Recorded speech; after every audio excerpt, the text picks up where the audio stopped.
Beneath the surface of 1,000 worlds, something is waking up. Not emerging, not invading, waking. The distinction matters because it determines everything about what is happening in the galaxy's quiet places. The tomb worlds, the dead worlds, the worlds that the Imperium has colonized and the orcs have infested, and the Eldar have walked across without ever knowing what was sleeping beneath their feet. The thing that is waking has been there longer than any of them, longer than the Imperium, longer than the Eldar Empire, longer than the memory of any living species in the galaxy. 60 million years. The tombs have been sealed for 60 million years. The scale of this defies comprehension. The Imperium of Man, which considers itself the galaxy's defining civilization, is 10,000 years old. The Eldar Empire, which at its height was the galaxy's most powerful, lasted for 60 million years. The thing that is waking beneath the tomb worlds was old when the Eldar were young, was ancient when the Eldar Empire was at its peak, was buried and sleeping when the Eldar danced in their crystal palaces, and when Slanesh was born from their excess, and when the craft worlds fled the Eye of Terror's birth. The Necrons predate everything the galaxy currently contains. Every war, every empire, every alliance, every betrayal, every act of heroism, and every act of horror that the 41st millennium knows. All of it happened after the Necrons went to sleep. The Necrons are the basement of galactic history, the foundation beneath the foundation, the thing that was there first and that went quiet, and that the galaxy built itself on top of without knowing it was building on occupied ground. The ground is occupied. The occupants are stirring. On worlds across the galaxy, the signs are appearing. Seismic activity on worlds that have no geological reason for seismic activity. Electromagnetic anomalies that the Mechanicus's monitoring stations flag and that the investigation teams sent to examine cannot explain. Disappearances. Populations that were there and that are not there now. Settled villages and mining outposts and garrison towns that the Administratum's records say should exist but that the survey ships find empty. Empty but not destroyed. Empty as though the people left, or were taken, or simply ceased to be. The disappearances are the first sign. The second sign is the architecture, deep underground, on worlds that have been colonized for centuries. Workers break through into chambers that should not exist. Caverns of black stone and green light, carved with geometries that human mathematics cannot describe, extending downward into depths that the drilling equipment cannot measure. The chambers are cold. The light has no visible source. The walls are made of a metal that does not corrode, that does not wear, that has existed beneath the world's surface since before the world's biosphere evolved, and that is, when the workers touch it, warm. The warmth is the third sign. The warming of metal that has been cold for 60 million years is the sign that the systems beneath the metal are powering up, that the tomb complex is activating, that the sleepers are beginning to stir. The workers who find these chambers do not usually survive to report what they find. The tomb complexes have guardians. Canoptech constructs, machines that have been maintaining the tombs since the Great Sleep began, repairing damage, monitoring the sleeper's status, defending the complex against intrusion. The Canoptech scarabs and spiders and wraiths have been doing their jobs since before humanity existed, and they do not distinguish between a geological event and a mining operation. An intrusion is an intrusion. The response is the same. The workers die. The mining operation goes silent. The administratum flags the world for investigation. The investigation team arrives and finds the settlement empty, the underground chambers sealed, the evidence of what happened ambiguous enough that the report can be classified as Xenos activity.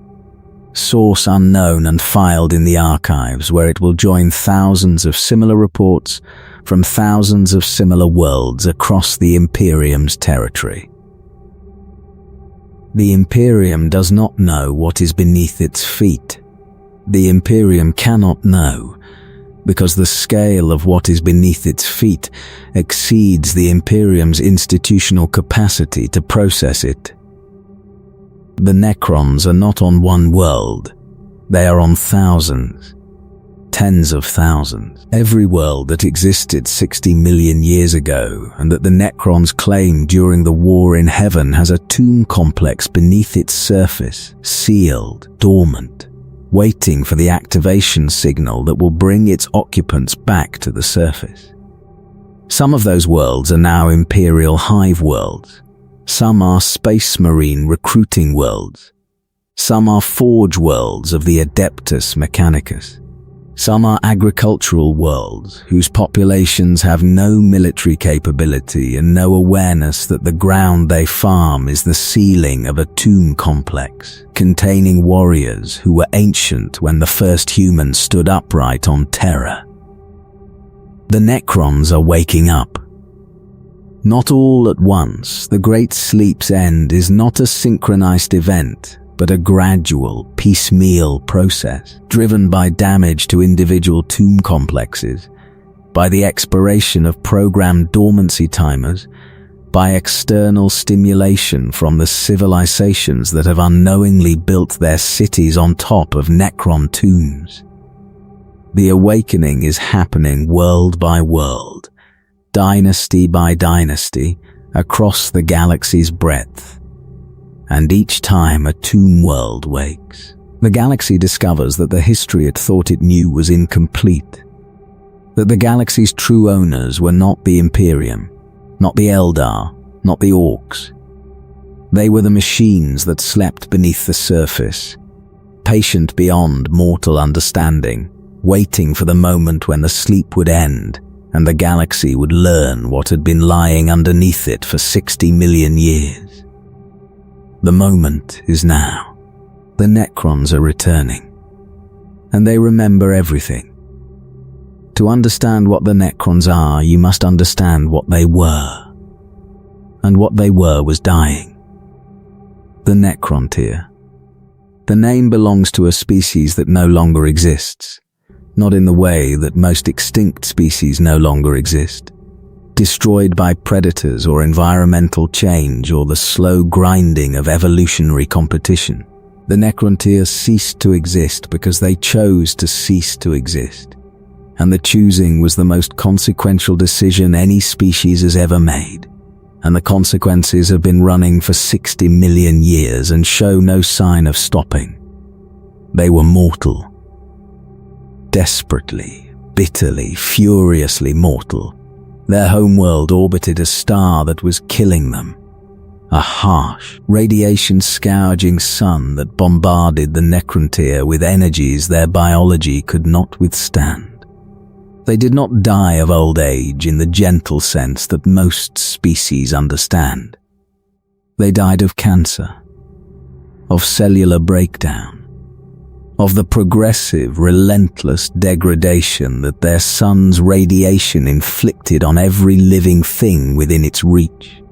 A Necrontyr's life was measured in decades, and the decades were filled with pain, and the pain was not the incidental suffering that accompanies life in a dangerous universe. It was the specific, personal, inescapable pain of a body that was consuming itself under the assault of the star that was supposed to sustain it.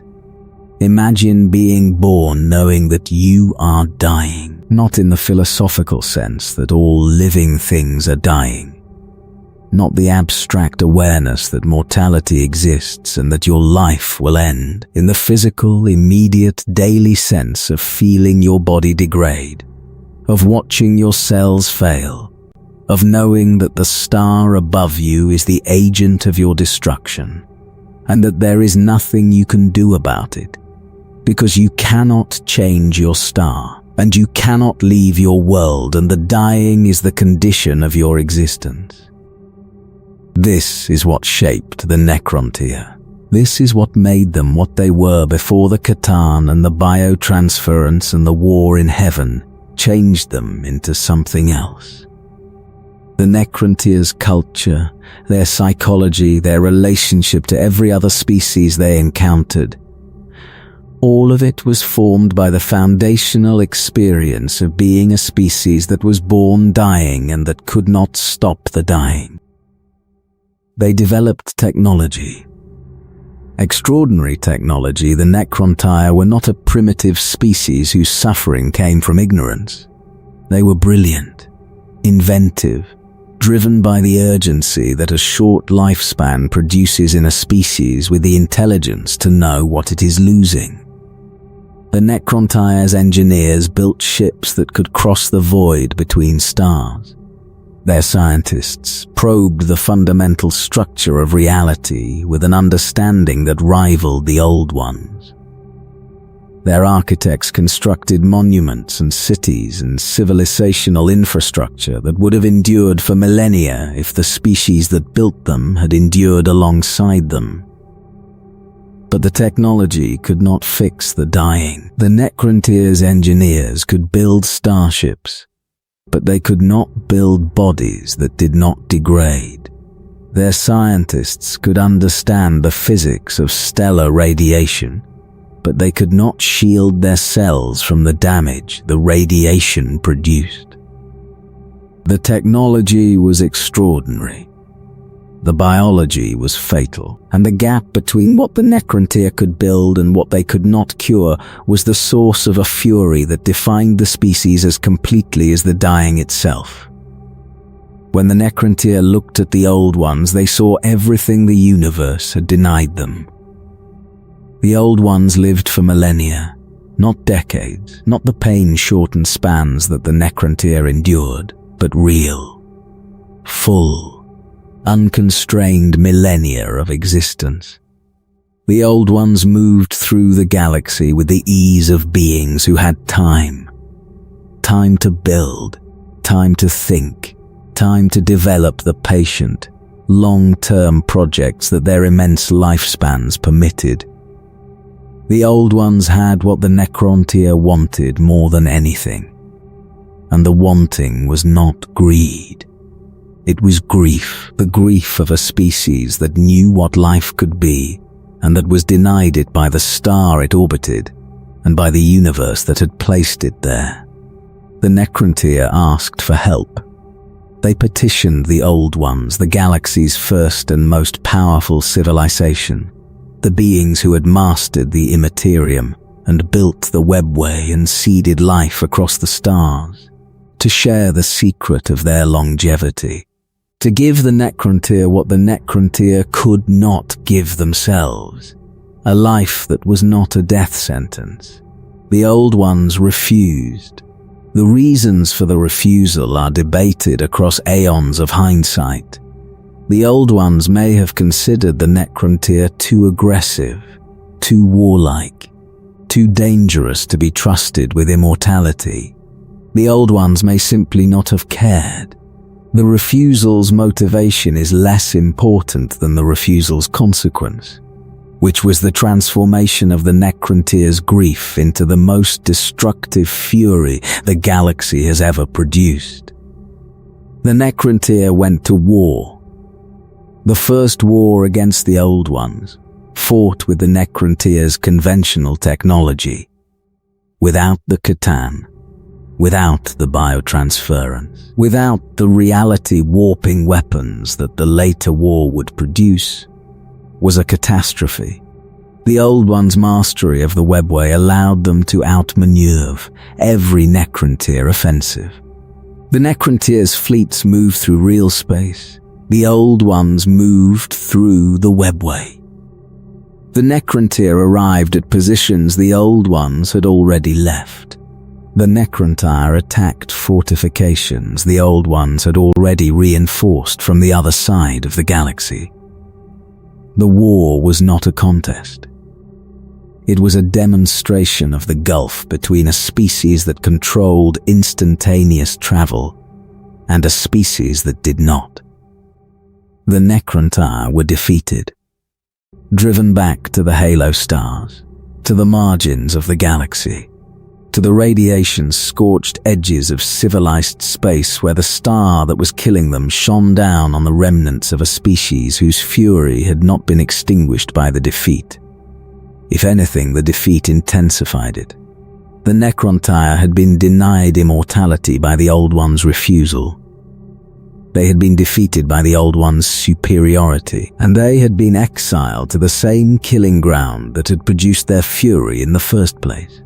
The fury needed an outlet. The outlet was internal. The Wars of Secession, a period of civil conflict in which the Necron dynasties turned on each other, fighting for resources and territory, and the diminishing assets of a civilization whose external enemies had pushed it to the margins, and whose internal cohesion was disintegrating under the pressure. Sarek the Silent King presided over the secession.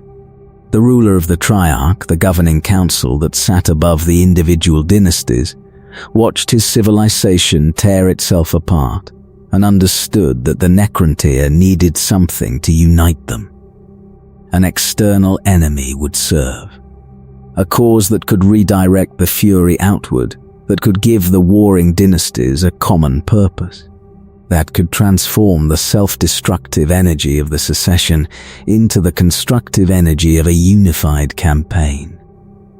And in the darkness of the Necron exile, in the radiation that poured from the hostile star that had shaped everything they were, something was waiting.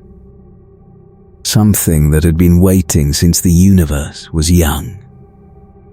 The Catan, the Citan called Mephetran, the Deceiver, a name that should have been sufficient warning, came to Zarech with an offer that the Silent King could not refuse. Not because the offer was irresistible in the way that temptation is irresistible, because the offer addressed the Necron's fundamental condition: the dying, the fury, the civilizational collapse that the Wars of Secession were producing, with a solution so complete that refusing it would have meant choosing the dying over the alternative. And the Necron had spent their entire existence refusing to accept the dying. The Catan offered immortality, not the biological immortality of the old ones, whose prolonged lifespans were the product of natural evolution and psychic mastery. A different kind, a more complete kind. The Catan proposed to transfer the Necron's consciousness from their failing biological bodies into new bodies of living metal, necrodermis, the same material that the Necron had used to give the Catan physical form. The living metal did not degrade. It did not age. It did not suffer the cellular breakdown that the Necron's sun produced in everything organic. It repaired itself. It endured. It was, in the most literal sense, immortal. The offer came with a promise. The Catan would fight alongside the Necron against the Old Ones. The star gods and the machine warriors would wage the war in heaven together, and the combined force would be sufficient to overcome the Old Ones' webway advantage and destroy the civilization that had refused the Necron's petition and defeated them in the First War. Immortality and vengeance, the two things the Necron wanted most, offered simultaneously by beings whose power exceeded anything the Necron had encountered. The Triarch debated. For a year, a Terran year according to the accounts that survive, the Necron's ruling council discussed the Catan's proposition. The arguments for acceptance were overwhelming. The Catan's power was genuine. The immortality they offered was real, and the alternative was the continued decline that the wars of secession were producing. The Necrontyr were dying as a species. The C'tan offered a way to stop. One voice dissented. Oricon, the court astrologer, the Necrontyr, who would later become Oricon the Diviner, the Chronomancer, whose ability to read the currents of time made him the Necrontyr's most gifted prognosticator, warned the Triarch that the C'tan's offer was not what it appeared. Oricon had read the futures. He had seen the timelines that branched from the decision point, and what he saw in the timelines where the Necrontyr accepted the offer was not the immortality the C'tan promised. It was something else, something terrible. Sarek dismissed the warning. The Silent King's desperation, the need to unify his dying species, the desire for the vengeance that the Old One's refusal had earned, the sheer weight of a civilization's accumulated suffering pressing on the decision, overrode the caution that Oricon's prophecy should have produced. The offer was accepted. The pact was sealed. The biotransference began. Vast biofurnaces were constructed across the Necrontyr's worlds. Into these furnaces the Necrontyr marched, every member of the species, from the highest pharaon to the lowest laborer, entering the biofoundries that the C'tan had designed according to the terms of the pact their king had made. What happened inside the furnaces is not described in the accounts that survive. The procedures that transformed a living being into a machine, that stripped the flesh from the bones and the consciousness from the flesh and rehoused whatever remained in a body of living metal, are referred to in the histories with a horror that suggests the process was as terrible as the outcome. Above each furnace, the C'tan fed the star god's true forms, the ethereal, energy-based presences that the necrodermis bodies housed, swooped and dove above the biofurnaces, consuming the psychic and electromagnetic energy that the transformation produced. The life force of each Necrontyr who entered the furnace was released during the transfer, and the C'tan devoured it, the souls of an entire species, fed to the star gods as the price of the shells that would hold what remained. Sarek emerged from the process last. The Silent King, the ruler who had authorized the transformation, who had ordered his species into the furnaces, who had sealed the pact that the deceiver had offered, stepped out of the biofoundry in his new body and looked at what he had done. He felt better. This was the first and most cruel detail. The aches were gone. The pain, the constant, grinding, radiation-induced suffering that had been the condition of Necrontyr existence was absent. His new body was mightier than the one he had shed, his thoughts faster, his senses more acute. The physical promises the C'tan had made were fulfilled. The body was better. The mind was clearer. The immortality was real. And there was a hollowness, an emptiness at the center of his being that the clarity of his new mind could not explain, and that the power of his new body could not fill. A gap where something had been, something essential, something that made the difference between being alive and merely functioning. And that was now gone. The gap did not have a name in the Necrontyr's language, because the Necrontyr had never needed a word for the absence of a soul. Sarek understood, in the cold, precise, emotionless way that his new machine consciousness processed information. The Silent King understood what the C'tan had done. The immortality was real. The souls were gone. The C'tan had consumed them, had fed on the life essence of every Necrontyr who had entered the furnaces, devouring the thing that made them alive while preserving the thing that made them functional. The Necrontyr were immortal. The Necrontyr were also dead. The machines that walked out of the biofurnaces were not the beings who had walked in. They were ghosts, echoes, the residue of consciousness that the C'tan's feeding had not consumed, housed in bodies of metal that would endure forever and that would never feel anything again. The Necrons had been born. The Necrontyr were extinct. The species that had been dying for its entire existence had finally achieved the immortality it had wanted, and the achievement had cost everything the wanting had been about. Sarech carried this knowledge.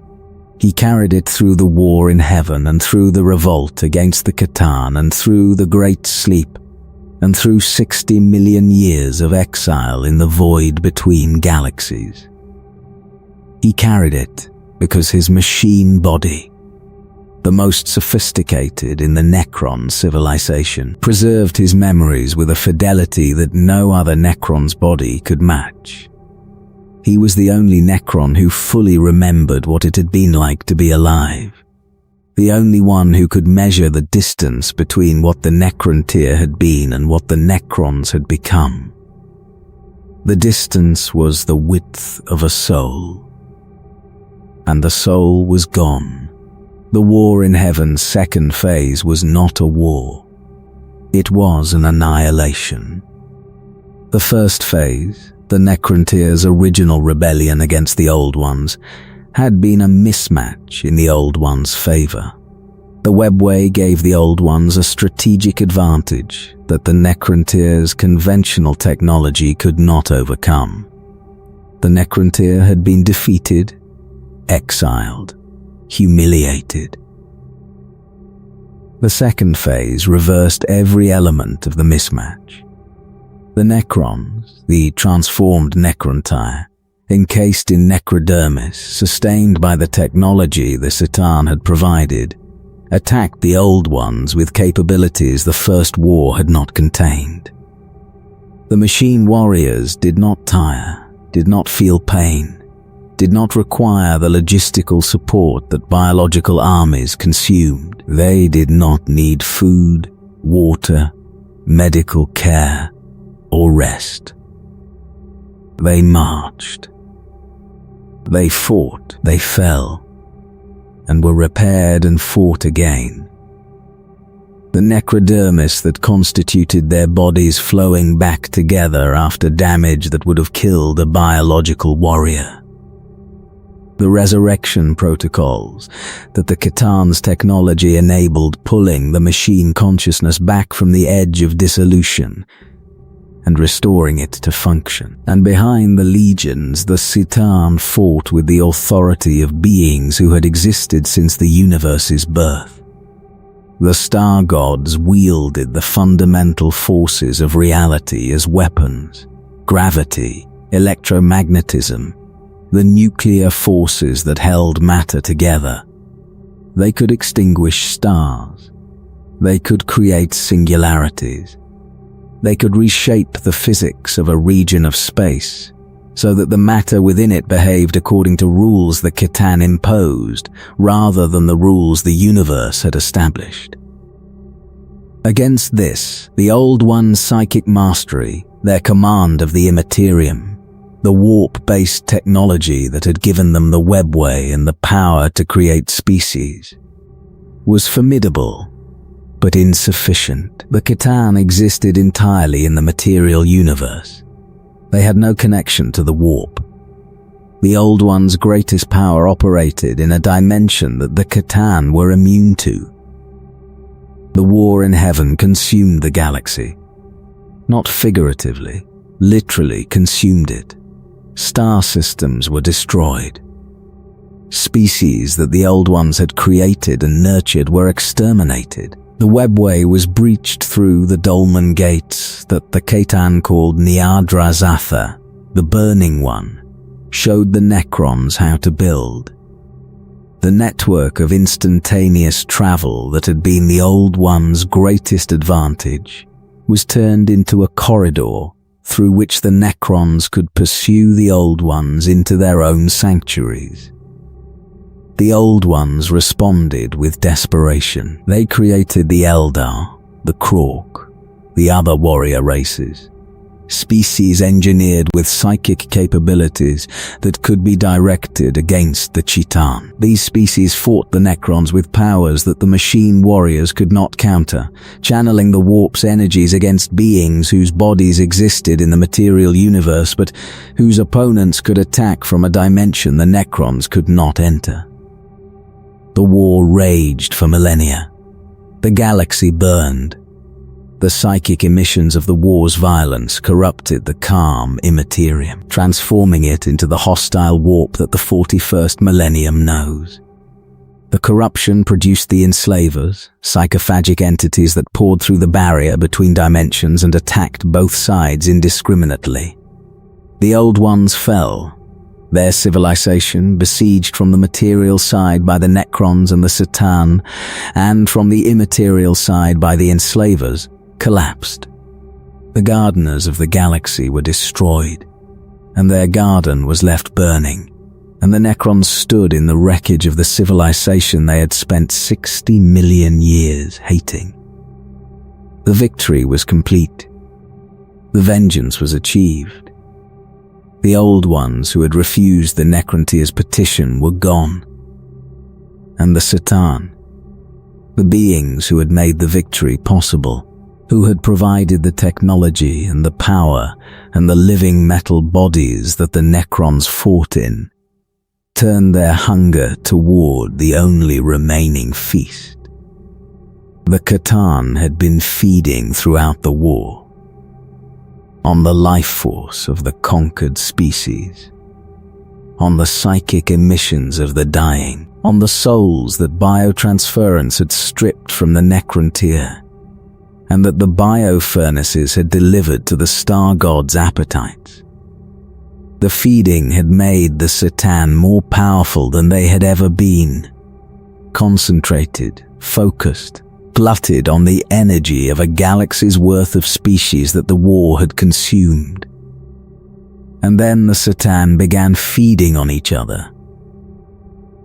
The smaller star gods were consumed by the larger ones, the weaker absorbed by the stronger. The cannibalism reduced the number of Satan from dozens to a handful, and the handful that survived were among the most powerful individual beings the galaxy had ever contained. The Nightbringer, the Deceiver, the Void Dragon, the Burning One, each was a god in the most literal sense. A being whose control of the material universe's fundamental forces made it capable of acts that the galaxy's other inhabitants could only describe as divine.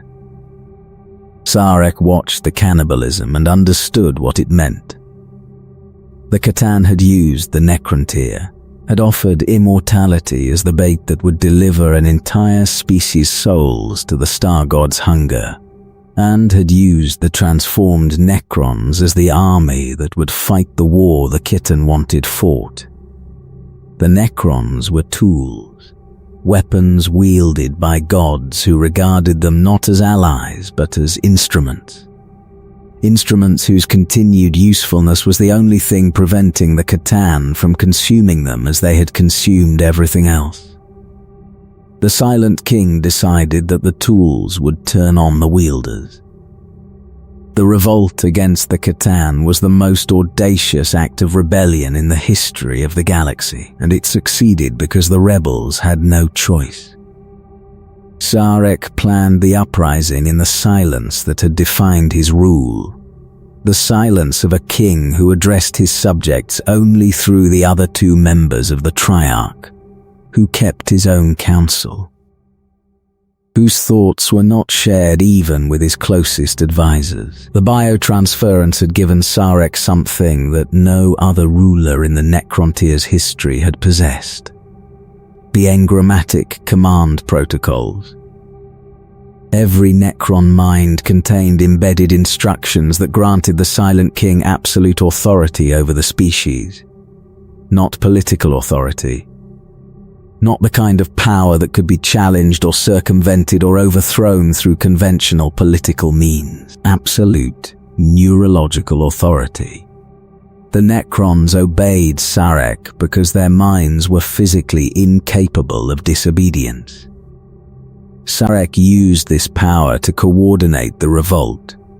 The C'tan, glutted on the war's bounty, distracted by their own cannibalistic competition, did not perceive the betrayal until it was underway. The star gods had grown complacent, or perhaps they had simply never considered the possibility that their instruments would turn against them.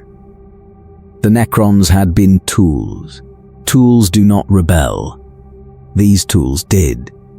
The revolt was simultaneous. Across the galaxy, on every world where Necron forces were deployed, the machine legions turned on the C'tan with the coordinated precision that the command protocols enabled. Sarek gave the order. The order was received. The order was obeyed, instantly, universally, without hesitation or dissent. Because hesitation and dissent were not possible for beings whose minds contained the instruction to obey. The C'tan were powerful, immensely, terrifyingly powerful. They were beings who had existed since the universe's creation, who controlled the fundamental forces of reality, who had consumed the souls of an entire species and the life force of a galaxy's worth of populations.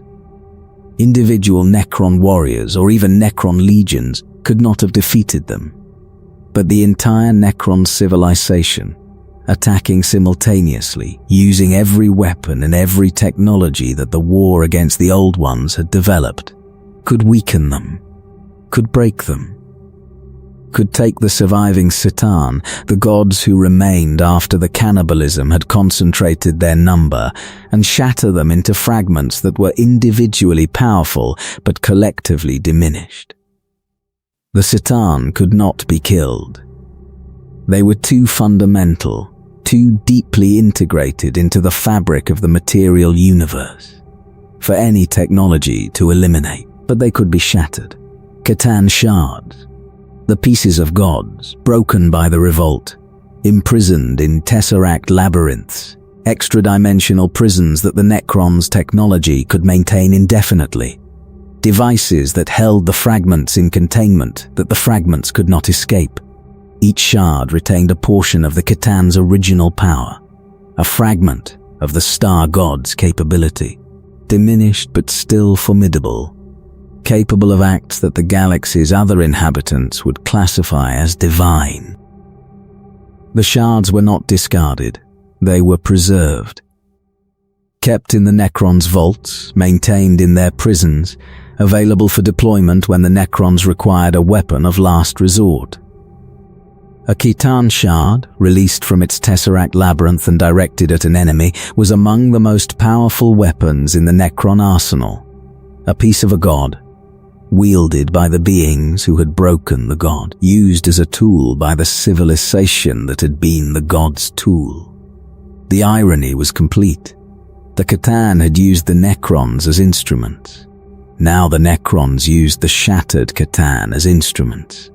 The relationship had been reversed, and the reversal was permanent, and the permanence was the closest thing to justice that a civilization without souls could achieve.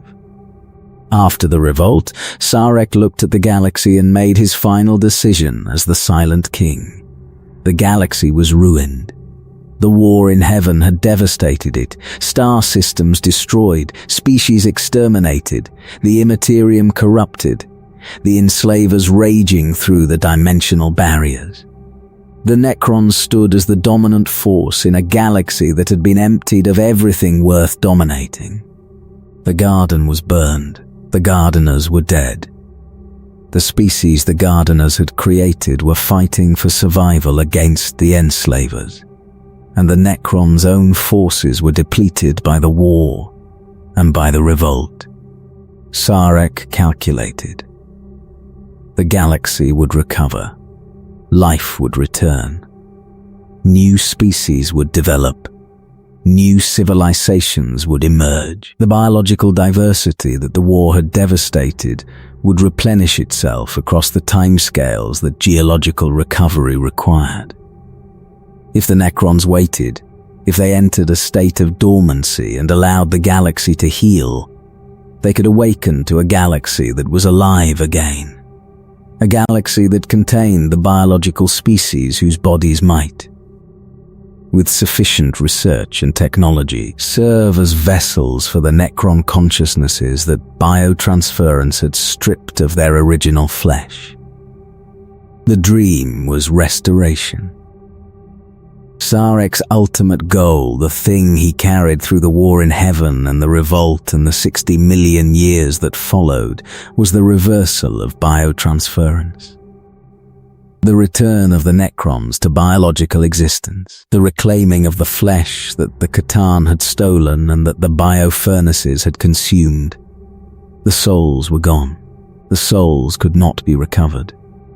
But the bodies, the biological, living, feeling bodies that the Necrontyre had surrendered in exchange for immortality, might be obtainable if the galaxy contained organic species whose biology could be adapted to house Necron minds. The Great Sleep was the plan.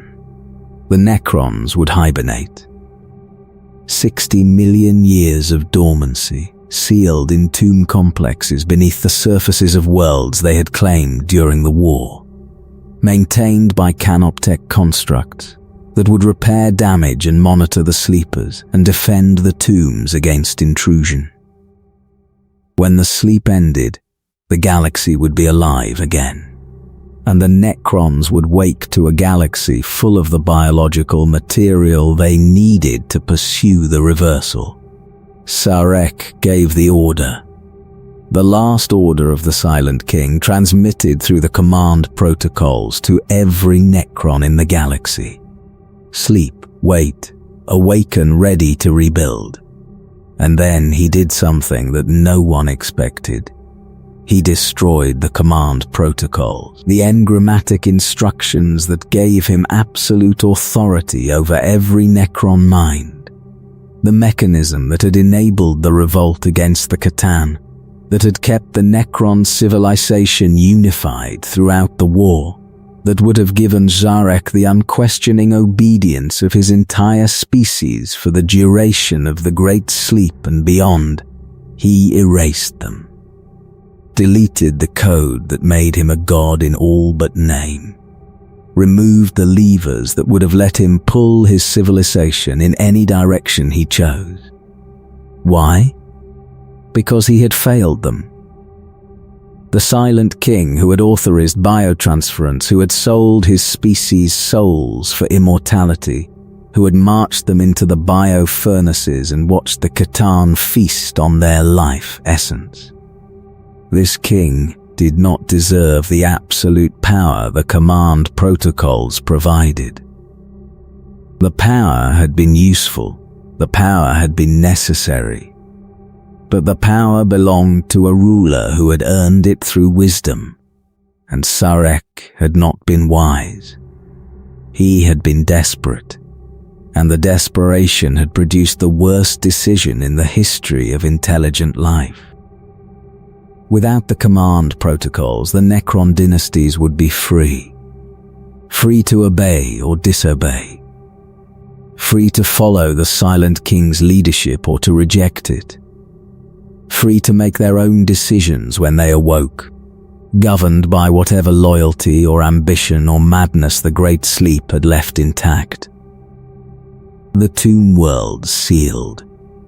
The dynasties entered dormancy. The galaxy's most powerful civilization disappeared from the surface, sinking into the earth of 1,000 worlds, sealing itself in tombs that the millennia would bury, and that the galaxy's subsequent inhabitants would build their civilizations on top of without knowing what lay beneath. And Jarech departed. Not into the tombs, into the void, the intergalactic space between galaxies, the empty darkness where no star shone and no world existed and no living thing disturbed the silence that the Silent King sought. He took a small retinue and left the galaxy entirely, carrying his guilt into the darkness, seeking whatever solace or penance the darkness could provide. 60 million years passed. The Necrons slept. The galaxy recovered. Life returned. Species developed. Civilizations rose and fell. The Eldar built their empire and lost it to their own excess. Humanity evolved and built the Imperium and broke it in the heresy. The Orcs fought everything they encountered. The Tyranids approached from beyond the galaxy's edge. The Chaos Gods grew fat on the suffering of the galaxy's sentient species. And beneath the surface of 1,000 worlds, the tomb complexes maintained their vigil. The canoptek constructs repaired damage. The stasis fields held. The sleepers dreamed if machines can dream. If the echoes of consciousness that biotransference left behind are capable of the kind of processing that dreaming represents. The sleep held for 60 million years. And then the alarms began to sound. The awakening is not a clean process. 60 million years of dormancy has damaged the tomb complexes in ways that the canoptek maintenance constructs could not fully prevent. Time is the enemy that even immortal machines cannot entirely defeat. And the time that has passed since the Great Sleep began is a geological epoch, a span across which continents drift. Oceans form and evaporate, entire biospheres emerge and are replaced by successor biospheres that bear no resemblance to their predecessors. The worlds that the Necrons buried themselves beneath are not the worlds they remember. The surfaces have changed. The geography has shifted. The species that inhabit the surface are not the species that inhabited it when the tombs were sealed. And the tombs themselves have suffered. Geological activity has damaged some complexes beyond repair. Earthquakes, volcanic events, the slow grinding of tectonic plates across millions of years. These forces have crushed tomb chambers, severed power conduits, collapsed the passages that connect the different levels of the complex. In some tombs, the stasis fields that maintain the sleepers have failed, and the Necrons within have been exposed to the degrading effects of time without the protection that stasis provides. These Necrons are damaged. Their minds, the ghostly echoes of Necrontier consciousness that biotransference preserved, have deteriorated. Their bodies may be intact, but the beings inside them are broken in ways that necrodermis cannot repair. The madness takes different forms. Some awakened Necrons believe they are still Necrontier. Their damaged minds have lost the memory of the biotransference, of the war in heaven, of the 60 million years that have passed since the world they knew existed. They walk the corridors of the tomb complex in confusion, searching for a court that no longer exists, addressing their subordinates with the manners and expectations of a civilization that has been extinct for longer than most species have existed. Nemesor Zandrek of the Gidrim dynasty is the most famous example. A Necron overlord of considerable military capability, whose mind has regressed to a state that interprets the 41st millennium through the lens of the Necrontier's pre-biotransference politics. Zandrek does not see space marines. He sees Necrontier warriors of a rival dynasty, and he fights them with the strategies appropriate to a Necrontier interdynastic conflict. He takes prisoners. He treats captured enemies with the courtesies that the Necrontier's warrior codes prescribed. He holds feasts, ceremonial gatherings where no food is consumed because the Necrons cannot eat, but where the rituals are observed because Zandrek's damaged mind requires the rituals to function. His bodyguard, Vargard Oberon, is sane. Oberon's mind survived the Great Sleep intact, and the intact mind serves a master whose mind did not. Oberon protects Zandrek, not from physical threats, which the Overlord's considerable martial skill can handle, but from the realization that would break him. O'Byron maintains the fiction that Xandrek's reality is real. He translates the Overlord's anachronistic orders into effective tactical directives. He manages the subordinates who serve under a commander who does not understand what century he is in. And he does it with a loyalty that transcends the machine body's limitations. Whether Oberon's loyalty is an echo of the emotional bond the two shared as Necrontire, a remnant of feeling that biotransference did not fully consume, or whether it is the product of the programmatic devotion that a bodyguard's engrams produce, is a question that Oberon himself may not be able to answer. The distinction between genuine emotion and its mechanical simulation is the distinction that the Necron's entire existential crisis revolves around. And the fact that the distinction cannot be resolved is the most human thing about these beings who are no longer human. Other forms of awakening damage are less endearing and considerably more dangerous. The flayed ones are the nightmare that biotransference's trauma has produced in its most extreme form. Necrons whose minds have been infected by a corruption that the Necrons themselves classify as a curse. A madness that expresses itself through an obsessive, horrifying need to wear the flesh of living beings. The flayed ones hunt. They kill organic creatures and drape the bloody skin and muscle tissue across their necrodermis frames, adorning themselves with the biological material that they once possessed and that biotransference stripped from them. The behavior is not predatory, it is pathological. The flayed ones do not eat the flesh. They cannot eat. They have no digestive systems. They have no biological processes that the flesh could sustain. They wear it.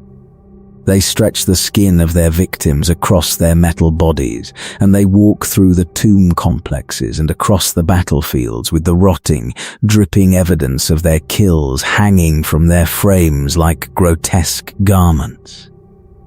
The flayed one's madness is the expression of biotransference's deepest wound, the loss of the body. The machine mind that remembers having flesh, that carries the echo of what it felt like to be wrapped in living tissue, that cannot accept the permanent absence of the biological form it once inhabited. This mind breaks. And the breaking produces the compulsion to replace what was lost through the most direct and most terrible means available. The Necron dynasties exile the flayed ones. The infected are banished to pocket dimensions, sealed away from the sane population, quarantined like the carriers of a plague that the healthy cannot risk exposure to. The quarantine is not always effective. Flayed ones appear on battlefields alongside the dynasty's regular forces, materializing from the dimensions where they were exiled, drawn by the presence of organic beings whose flesh the madness demands. The destroyer cults are the other extreme of awakening damage, and they are in some ways more dangerous than the flayed ones because the destroyers are not mad, they are sane, their logic is functional, their reasoning is coherent. Their conclusion, the conclusion that they're intact. Undamaged minds have reached through careful, methodical analysis of the Necron situation and the galaxy's condition, is that all organic life must be exterminated. Not conquered, not subjugated, not used as vessels for Necron minds. Destroyed every organism, every cell, every scrap of biological material in the galaxy must be annihilated. Because organic life is the source of the suffering that the Necrons have endured, and because the only permanent solution to the problem of suffering is the elimination of the thing that causes it. The Destroyer cult's philosophy is nihilism refined to its logical endpoint. If life produces suffering, then the elimination of life eliminates suffering. The mathematics are clean. The ethics are not, but the destroyers have no ethics. Because the destroyer's conclusion has burned away the capacity for ethical reasoning, along with the capacity for mercy, compassion, and every other quality that might have prevented the conclusion from being reached. Scorpec destroyers are the most visible expression of the cult's influence. Necrons who have modified their own bodies, replacing their standard humanoid frames with multi-limbed, blade-armed configurations that are optimized for close-quarters killing. The modifications are self-inflicted. The destroyers have chosen to become what they are, and the choosing is the most disturbing thing about them, because it means that the path from sane Necron to genocidal nihilist is a path that can be walked voluntarily. The destroyer cult is growing. More Necrons are drawn to its philosophy with each passing century, and the growth is accelerating as the awakening continues and more tomb worlds produce Necrons whose damaged or undamaged minds arrive at the same conclusion. The cult is not a faction within the Necron civilization. It is a tendency, a gravitational pull toward the simplest possible resolution of the Necron's existential crisis, and the simplicity of the resolution is part of its appeal. Kill everything. Feel nothing. The mathematics are clean. The dynasty overlords who maintain their sanity and their ambition and their desire for the restoration that Sarek envisioned regard the destroyers with the wariness that sane beings bring to the observation of insanity that makes a compelling argument. The destroyers are not wrong about the problem. They are wrong about the solution. But the solution's simplicity is seductive, and the seduction is the destroyer cult's most effective recruitment tool. A tomb world is not a single tomb. It is a civilization buried beneath the surface of a planet, and the civilization's scale exceeds anything the 41st millennium's inhabitants have imagined. The tomb complexes extend downward for kilometers. Multiple levels, each designed for a different function, connected by transit corridors that the Canoptech constructs use for maintenance, and that the awakened warriors will use for deployment. The uppermost levels contain the warrior ranks, the stasis chambers where the Necron warriors are stored, rows upon rows of metallic bodies lying in the green light of the stasis fields maintained across 60 million years of dormancy by the constructs, whose programming requires them to preserve the sleepers regardless of what happens on the surface above. Deeper levels contain the Immortals and the Lit Guard, the elite warriors whose more sophisticated bodies require more maintenance, and whose stasis chambers are correspondingly more heavily defended. The Canoptech Wraiths patrol these levels continuously, phasing through the walls and floors of the complex with the interdimensional capability that their construction provides, monitoring the stasis chambers for damage, repairing the systems that sustain the elite warriors' dormancy. Deeper still are the Overlord's chambers. These are not simply stasis pods, they are residences, preserved from the era before the Great Sleep, maintaining the furnishings and the decorations and the personal artifacts that the Overlord's Necrontier predecessors accumulated during their lifetimes. The chambers are a specific cruelty, the preserved evidence of lives that the beings who lived them can no longer experience. An overlord who awakens in his chamber finds the belongings of the Necrontier noble he once was, arranged with the care that the Canoptech constructs have maintained since the Great Sleep began. The belongings mean nothing to the machine mind that observes them.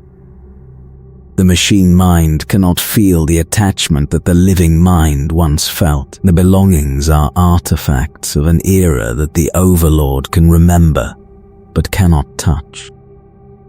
The Cryptek laboratories occupy a separate section of the complex, sealed, environmentally controlled, containing the equipment and the materials that the Cryptek's research requires. The laboratories are maintained to a higher standard than any other section of the complex, because the Cryptek's work is the dynasty's most valuable non-military asset.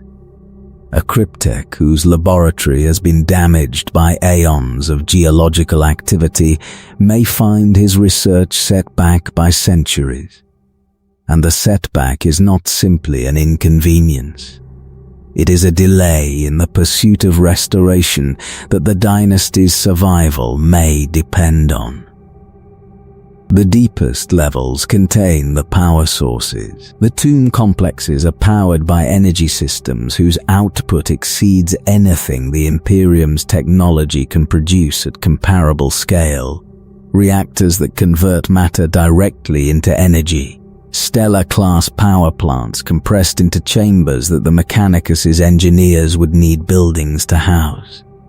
These reactors have been operating continuously since the tombs were sealed, providing the power that the stasis fields require, that the canoptek constructs need, that the complex's defensive systems consume. The defensive systems are layered. The outermost layer is passive, the geological barriers between the complex and the surface, the natural rock and sediment that 60 million years of geological processes have deposited above the tomb.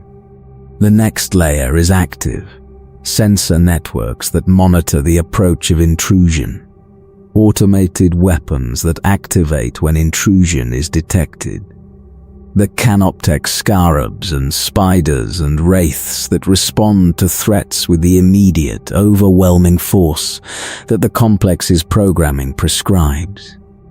The innermost layer is the Eternity Gate, the dimensional barrier that separates the tomb complex from the material universe, the final defense that the Necron's technology provides against intrusion by forces that have penetrated the outer and active layers. The Eternity Gate is not a physical structure. It is a boundary in space-time, maintained by the complex's power systems, that renders the innermost chambers inaccessible to beings who do not possess the dimensional traversal capability that the Necron's technology enables. The Imperium has breached tomb worlds. This is documented. The Death Watch, the Inquisition, the Space Marine chapters that have been assigned to tomb world operations have penetrated the upper levels of tomb complexes and have fought the canoptek defenders and have, in some cases, reached the stasis chambers and destroyed the warriors within before the awakening protocols could activate. But the breaches have been shallow. The deeper levels, the Overlord's chambers, the Cryptek laboratories, the power systems, remain beyond the Imperium's reach, protected by defenses that the Imperium's forces have not been able to penetrate, and that the Imperium's technology does not fully understand. The number of tomb worlds in the galaxy is not known. The Imperium's estimates, based on the tomb worlds that have been identified through awakening events, seismic surveys, and the specific electromagnetic signatures that active tomb complexes produce, suggest that the number is in the tens of thousands. Some estimates are higher. The uncertainty is the product of the same problem that plagues every attempt to assess the Necron's strength. The data is incomplete because the Necrons designed their tombs to be undetectable by the civilizations that would subsequently occupy the galaxy's surface. The tomb worlds that have not yet awakened are the most concerning, the worlds that are active, the worlds where the awakening has occurred, where the Necrons have emerged, where the Imperium has identified the threat and deployed forces to address it, are known. The worlds that are still dormant, the worlds where the stasis fields still hold, where the canoptech constructs still maintain their vigil, where the warriors sleep in the green light beneath the feet of civilizations that do not know what they are walking on, are the unknown quantity. The Imperium has colonized tomb worlds without knowing it. Hive worlds, forge worlds, agricultural worlds, fortress worlds, worlds that the Imperium has invested centuries of development into, worlds whose populations number in the billions, worlds whose loss would produce strategic consequences that the Imperium cannot afford. Some of these worlds have tomb complexes beneath their surfaces.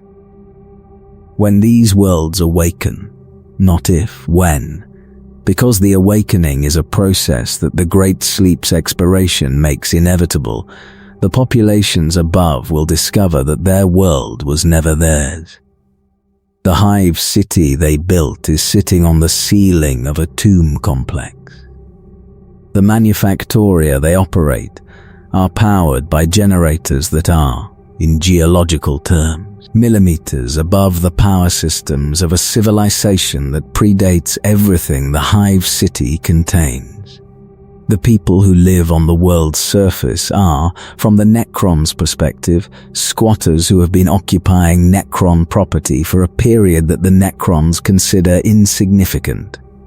The squatters will be addressed. The address will not involve negotiation.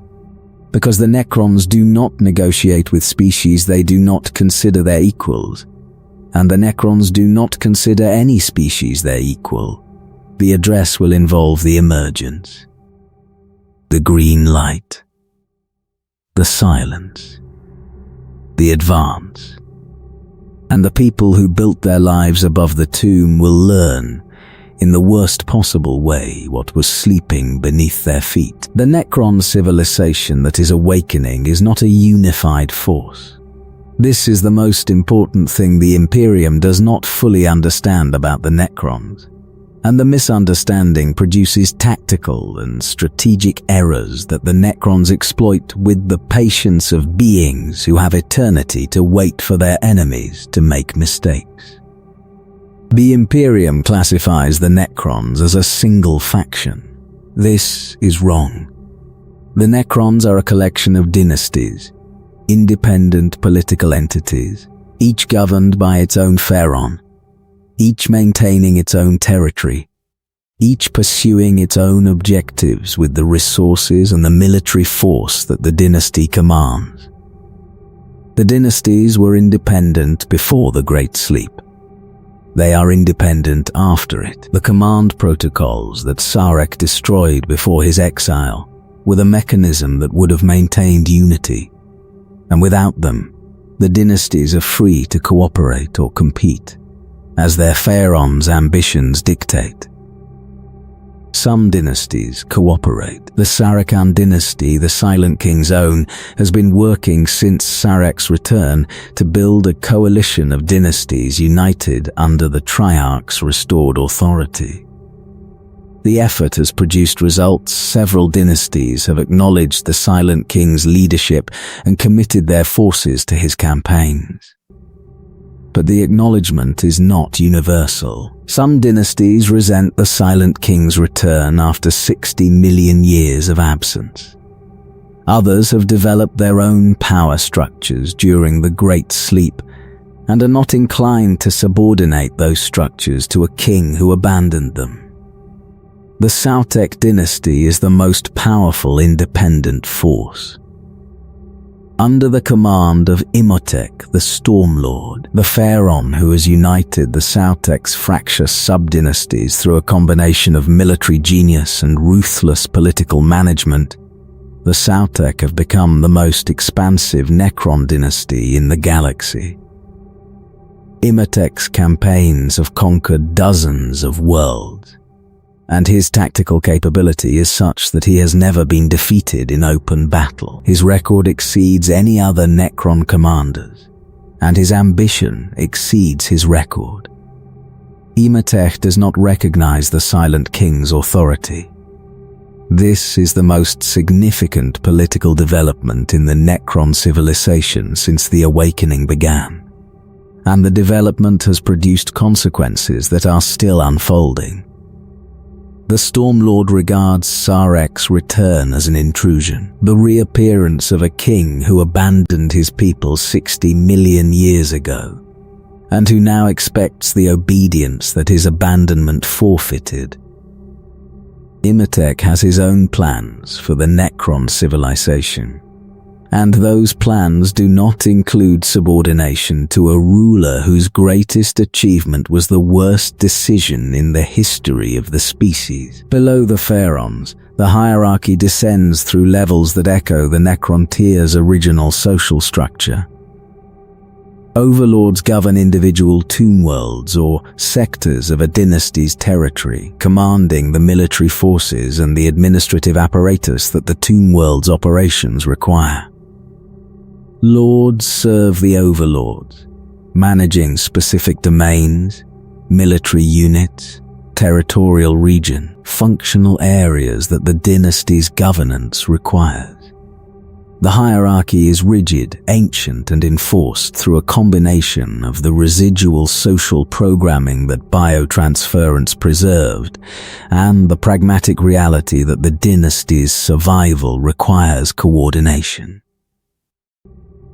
The cryptechs are the Necron civilization's closest equivalent to scientists, and the term scientist does not adequately capture what a cryptech is.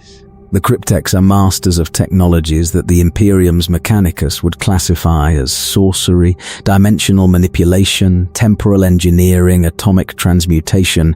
The reshaping of reality's fundamental properties through means that the 41st millennium's physics cannot explain.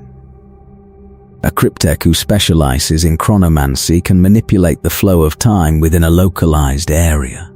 A cryptech who specializes in etherism can manipulate the currents of the material world's energy fields. A cryptech who specializes in plasmancy can generate and control plasma with the precision of a sculptor working in clay. The cryptechs are not warriors. They are the Necron civilization's technical elite. The beings whose understanding of the universe's underlying mechanics allows them to develop the technologies that the dynasty's military and administrative operations require. Their social position is complex. They serve the pharaons and overlords, but their technical knowledge gives them a leverage that pure military hierarchy does not provide. A pharaon who alienates his cryptechs risks losing access to the technologies that make his dynasty competitive, and the risk produces a relationship between the ruling class and the technical class that is more negotiation than command. Below the cryptechs and the lords, the hierarchy becomes grimmer. The Lich Guard are the overlord's bodyguards, Necron warriors whose combat capability exceeds the standard and whose loyalty to their master is embedded in their engrammatic programming. The Immortals are the elite infantry, larger, more heavily armed, more resilient than the standard warriors, deployed in engagements where the standard warrior's capability is insufficient, and the warriors themselves, the rank and file, the millions of Necrons who comprise the bulk of every dynasty's military force and whose individual consciousness is, in most cases, effectively gone. The warriors are the Necron tire's common citizens, the laborers, the farmers, the merchants, the people who made up the vast majority of the Necron tire population and whose minds, less robust than the nobility's, survived biotransference with even less of their original consciousness intact. A Necron warrior is barely aware. The ghostly echo of consciousness that biotransference left behind is, in the warrior's case, so faint that the distinction between the warrior and an automaton is academic. The warrior follows orders. The warrior fights, the warrior falls, and, if the resurrection protocols function, rises and fights again. But the warrior does not think in any meaningful sense. The being that walks the battlefield in the warrior's necrodermis shell is less than a ghost, a residue, a trace, the last fading signal of a consciousness that was consumed 60 million years ago. This is the tragedy at the base of the Necron hierarchy. The nobility retained their minds, diminished, emptied of emotion, shadows of what they were, but minds. The warriors did not. The social structure that the Necrontyre's class hierarchy produced was preserved by biotransference in the worst possible way. The ruling class kept their awareness and their identity, and the common people lost theirs. The Necron civilization is governed by beings who remember being alive, served by millions of beings who do not remember anything. The hierarchy functions. The dynasties operate. The military campaigns are prosecuted with the efficiency that machine consciousness and immortal bodies provide. But the functioning is the functioning of a civilization whose majority is absent, present in body. Absent in mind, walking through the 41st millennium as ghosts in metal shells, serving a purpose they cannot understand and fighting a war they cannot care about. The Necrons' greatest tragedy is not what was done to them. It is what was done to the people who did not have the status to be remembered. Imhotep the Stormlord is the finest military mind among the awakened Necrons, and his finest quality is his refusal to accept any limitation on what his mind can achieve. The Pharaon of the Sautek dynasty, the largest, most aggressive, most territorially ambitious of the awakened dynasties, Imhotep rose to power through a combination of tactical brilliance and political ruthlessness that the Sautek's fractious internal politics demanded. The dynasty's previous leadership had been fragmented, its overlords pursuing individual agendas that dissipated the dynasty's collective military strength. Imhotep united the Sautek by demonstrating, through a series of campaigns of such devastating effectiveness that opposition became untenable, that his leadership produced results that the alternative, continued fragmentation, could not match. His record is extraordinary. Imhotep has never been defeated in open battle, not once. Across decades of campaigns against the Imperium, the Orcs, the Eldar, and other Necron dynasties, the Stormlord has maintained an unbroken record of victory that exceeds any other commander in the awakened Necron civilization. His tactical capability is such that the Imperium's strategic analysts have classified him as a threat, requiring dedicated containment. A military mind that cannot be defeated through standard engagement, but that must be managed through strategic avoidance, denial of advantageous conditions, and the specific exploitation of the weaknesses that Imhotep's character, rather than his capabilities, produces. The weakness is pride. Imhotep's unbroken record has produced a confidence that borders on arrogance, and the arrogance occasionally overrides the tactical calculation that his victories are built on. The Stormlord takes trophies, the right hands of defeated enemy commanders, severed and preserved as proof of his superiority. The trophy-taking is not tactical, it is personal, an expression of the ego that Imhotep's machine consciousness has not entirely stripped of the vanity that the Necrontyre's warrior culture encouraged. The Gehenna Massacre was his most celebrated campaign. The systematic destruction of an entire Orc empire that had established itself in the Gehenna system. Imhotep's prosecution of the campaign was a masterclass in Necron warfare. The identification of the Orc warboss's decision-making patterns, the manipulation of those patterns to produce the conditions Imhotep wanted, the concentration of force at the moments and locations that produced the maximum effect. The Orcs, who are not easy to defeat, and who are effectively impossible to exterminate, were broken at Gehenna, not destroyed permanently, because the orcs cannot be destroyed permanently, but shattered so thoroughly that the Empire's reconstitution would take generations. Imhotep's relationship to Sharek is the Necron civilization's most consequential political dynamic. The Stormlord does not hate the Silent King.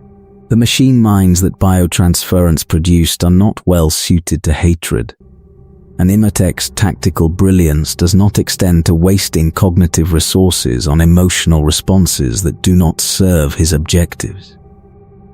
What Imhotep has towards Sarek is something more dangerous than hatred: contempt. The contempt is earned. In Imhotep's assessment, the Silent King authorized the biotransference that stripped the Necrontire of their souls.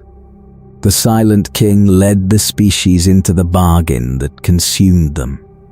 The Silent King then abandoned his people for 60 million years, disappearing into the intergalactic void on a quest for personal redemption that served the King's guilt rather than the species' needs.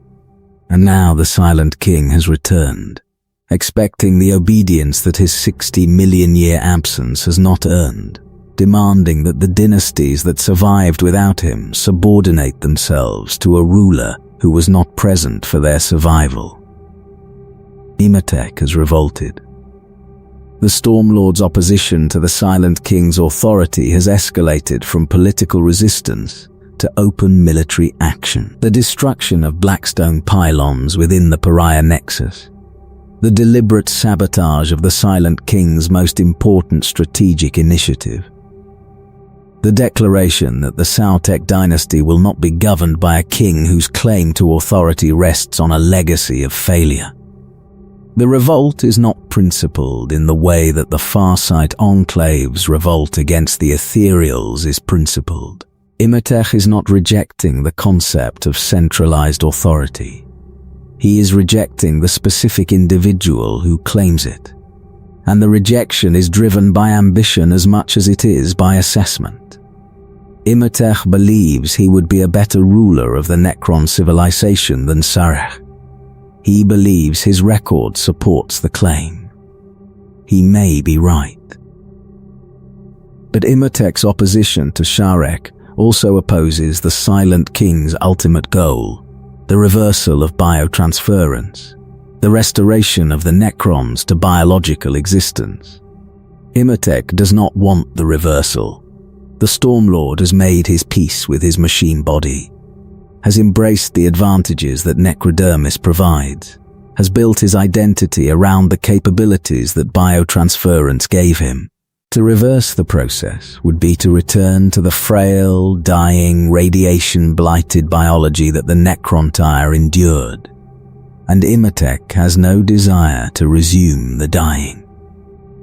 This is the deepest fracture in the Necron civilization's political landscape. The Silent King wants to undo what he did. The Stormlord wants to build on what was done. The two visions are irreconcilable, and the irreconcilability is producing a civil conflict that the galaxy's other civilizations are not yet aware of, and that may determine the Necron's future more decisively than any external war. Trazyn the Infinite is the Necron civilization's archivist, and his archive is the most disturbing collection in the galaxy. The overlord of the Solemnus dynasty, a minor dynasty whose territorial ambitions are modest, but whose ruler's personal ambitions are anything but.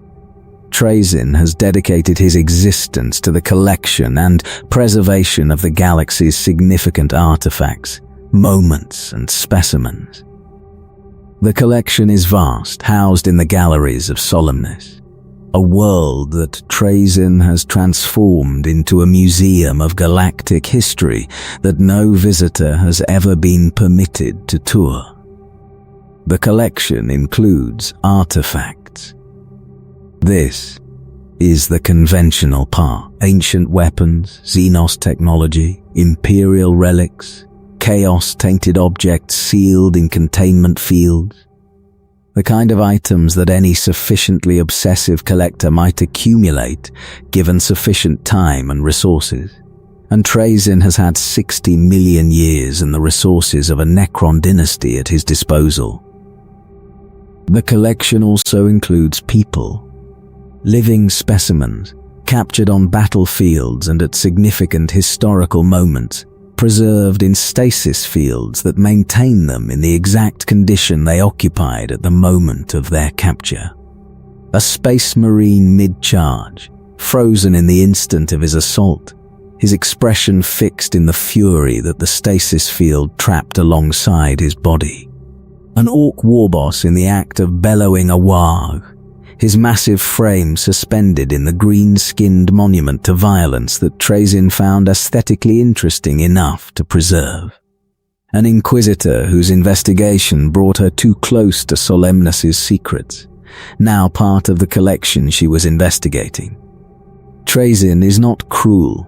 This is the most unsettling thing about him. The beings he captures are not preserved because Trazyn enjoys their suffering. The stasis fields prevent suffering, prevent awareness, prevent the passage of time that would allow the specimens to experience their captivity.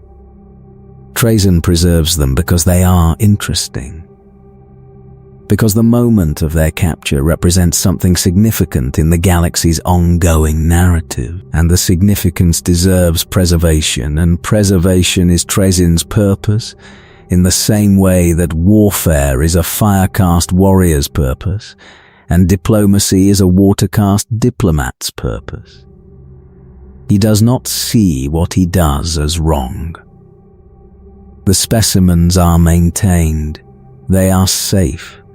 They are preserved against the entropy that would otherwise consume them. Trazyn regards himself as a curator, a being who saves things from the destructive passage of time, who maintains the galaxy's history against the galaxy's tendency to forget its own past. The fact that the things he saves are sentient beings who did not consent to their preservation does not register in Trazyn's moral calculus, because Trazyn's moral calculus does not contain a variable for consent. His most famous intervention was at the fall of Cadia, when the fortress world that had held back the Eye of Terror for 10,000 years was destroyed by Abaddon's 13th Black Crusade.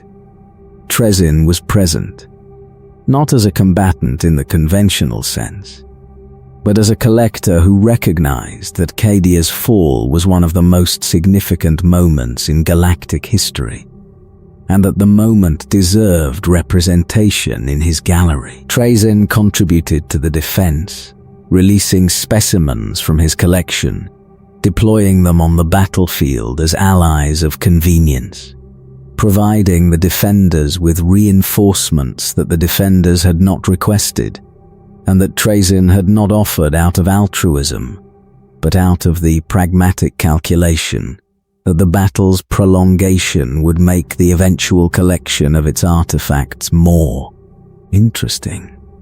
He saved a fragment of Cadia's pylon network. He may have saved other things. Trazyn's activities during the fall of Cadia are not fully documented by either side, because Trazyn does not document his activities, and because the Imperium was occupied with the rather more pressing concern of a planet being destroyed. Orican the Diviner is Trazyn's rival, his opposite, and his eternal irritant. Where Trazyn is a collector, a being oriented toward the preservation of the past, Orican is a seer, oriented toward the prediction and manipulation of the future. The Cryptek whose warnings about the Cataan's offer were dismissed by the Triarchs 60 million years ago. Orican has spent the subsequent aeons refining the chronomantic abilities that the Necrontier's astrologers had pioneered, and that the Cryptek's technology has elevated to a capability that defies conventional understanding. Orican can see the future. Not perfectly, not with the absolute clarity that a fixed timeline would provide, but with sufficient resolution that his predictions are accurate more often than they are not. And the accuracy has given Oricon a reputation that exceeds his dynasty's political significance. An overlord who wants to know whether a campaign will succeed consults Oricon. A pharaoh who wants to know whether an alliance will hold consults Oricon. The diviner's services are in constant demand, and the demand gives him a leverage that his relatively modest political standing would not otherwise provide. The rivalry between Trazyn and Oricon is ancient, personal, and apparently permanent. It began before the biotransference, before both of them were machines, when they were still living Necrontyr with the capacity for genuine emotional investment in their mutual hostility. The rivalry has survived 60 million years of dormancy, the loss of their souls, the transformation of their bodies, and the end of the civilization that produced them. Whatever the rivalry was originally about has been lost in the aeons. But the rivalry itself persists with a tenacity that suggests the emotional capacity biotransference was supposed to strip away is more resilient than the Khitan intended. The novel The Infinite and the Divine chronicles this rivalry across millennia of post-awakening history, and the chronicle reveals something about the Necrons that the standard military accounts do not capture. These are beings with personalities. Not the uniform, interchangeable, mindlessly hostile automatons that the Imperium's tactical briefings describe. Individuals with preferences and grudges and obsessions and the quality of pettiness. That makes Trazyn's and Oricon's competition feel less like a conflict between war machines and more like a feud between two elderly professors who have been disagreeing about the same academic question for so long that neither remembers what the question was. This is the Necrons' paradox. They are machines. They are also people, or the echoes of people, or the simulations of people, or the residue of people whose original selves were consumed 60 million years ago. The distinction between the echo and the person is the distinction that the Necron's entire existential crisis revolves around, and the fact that Trazyn and Oricon can maintain a rivalry for 60 million years suggests that the echo is louder than biotransference's designers intended. The Necrons, who retain individual personality, are the civilization's most fascinating contradiction, because their personalities should not exist. Biotransference was supposed to eliminate personality, the process that stripped the Necrontyr of their flesh, and their souls was supposed to reduce consciousness to its functional minimum. The cognitive capacity required to obey orders and perform assigned tasks, without the emotional complexity, the creative impulse, the individual quirks that make a being a person rather than a process. The warriors achieved this reduction. The echoes of their consciousness are so faint that personality is not a meaningful concept in their context. But the nobility survived. The overlords, the cryptex, the beings whose pre-biotransference minds were strong enough or complex enough to resist the full reduction that the process imposed, these beings retained something. Not everything, not the full emotional range of living Necrontyr, but something. A ghost of personality. An echo of the individual who entered the bio-furnace, persisting in the machine mind that emerged from it, expressing itself through behaviors that a purely rational machine consciousness would not produce. Anrekaya the Traveler is the echo of an idealist, a Necron overlord whose dynasty, the Imperium dynasty, destroyed during the Great Sleep when its tomb world systems failed, no longer exists. Anrakir has dedicated his existence to the awakening and unification of the other dynasties.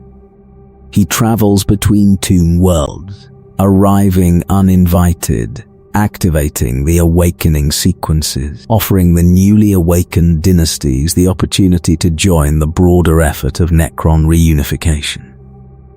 His idealism is genuine, or at least it is as genuine as a machine consciousness's approximation of idealism can be. Anrakir believes that the Necron civilization must be united, that the individual dynasty's independence is a luxury the current galactic situation does not permit, that the threats facing the Necrons, the Tyranids, the Warp, the possibility that the galaxy's biological life will be consumed before the restoration can be achieved, require a coordinated response that only unity can produce. The belief drives him. Not in the emotional sense. Anrakir cannot feel the urgency that a living idealist would feel, the passion that would fuel the mission's prosecution, in the functional sense. Anrakir's programming, the echo of the Necrontyr noble's conviction, preserved by the biotransference in whatever reduced form the process allowed, directs his actions toward the goal of unification with a persistence that external circumstances do not diminish. He is rejected more often than he is welcomed. Some dynasties resent his intrusion. Some resist the suggestion that their independence should be surrendered. Some attack him, treating the traveler as an invader rather than a savior, fighting his forces with the same ferocity they would bring to any other threat. Anrakir accepts the rejection with the patience of a being who has eternity to make his case. He leaves. He returns. He makes the offer again. The persistence is not heroic in the emotional sense. It is mechanical. But the mechanism is shaped by the echo of something that was once heroic, and the shape is close enough to the original that the distinction may not matter. The mind shackle scarabs are Anrakir's most controversial tool. Canoptech constructs, small enough to be introduced into a biological brain, that override the victim's neural processes and place their body under Anrakir's direct control. The traveler uses these scarabs on the enemies he encounters during his travels, turning the organic warriors who oppose him into puppets, directing their bodies in combat against their own allies, using the enemy's forces as additional assets in engagements where Anrakir's own forces are insufficient. The use of the scarabs is not cruelty. It is pragmatism, the efficient utilization of available resources by a commander whose resources are limited and whose objectives require the efficient utilization. But the pragmatism produces an effect that looks identical to cruelty from the perspective of the organic beings whose bodies are being used. And the indistinguishability between the pragmatic and the cruel is another of the Necron's characteristic qualities. Nemesor Zandrek and Vargard O'Byron deserve further consideration, because their relationship is the Necron civilization's most human story, and the story's humanity is the thing that makes it significant. Zandrek's madness, his belief that he is still Necrontyr, that the galaxy he inhabits is the galaxy he remembers from before the biotransference, that the enemies he fights are the rivals of Necrontyr dynastic politics, is not a debility in the ordinary sense. Zandrek is an effective commander. His tactical decisions, while framed in the language and the context of a civilization that has been extinct for 60 million years, produce results that the 41st millennium's conditions validate. The strategies that worked for Necron tier into dynastic warfare, the flanking maneuvers, the precision strikes, the exploitation of terrain and timing, work against the Imperium's forces as well. Because the fundamental principles of warfare have not changed in 60 million years. Oberon's protection of Xandrek's delusion is the relationship's most poignant element. The bodyguard who knows the truth and who chooses to maintain the fiction, not because the fiction benefits him, but because the fiction benefits the being he serves. Oberon's loyalty to Xandrek predates the biotransference. The two were bonded in service during the Necron era, and the bond has survived the dormancy and the loss of the emotional capacity that originally produced it. Whether the loyalty is genuine, whether the echo of emotion that Oberon's machine consciousness carries is sufficient to constitute the kind of devotion that the loyalty appears to represent, is the question that the Necron's existential crisis raises in its most personal form. If Oberon's loyalty is real, then the emotions survived. If the emotions survived, then biotransference did not destroy everything it consumed. If biotransference did not destroy everything, then the restoration may be more achievable than the pessimistic assessment suggests. If Oberon's loyalty is simulated, if the machine consciousness is merely executing a programmatic devotion that resembles emotion without containing it, then the simulation is so convincing that the distinction between real and simulated emotion may be meaningless. And if the distinction is meaningless, then the Necrons may already have what they seek, not the original emotions which are gone, but a functional equivalent. A close enough approximation that the beings who experience it cannot tell the difference. Whether close enough is good enough is the question the Necrons cannot answer, because answering it requires knowing what the original felt like, and the knowledge is exactly what biotransference consumed. The galaxy's oldest machines carry the galaxy's oldest grief.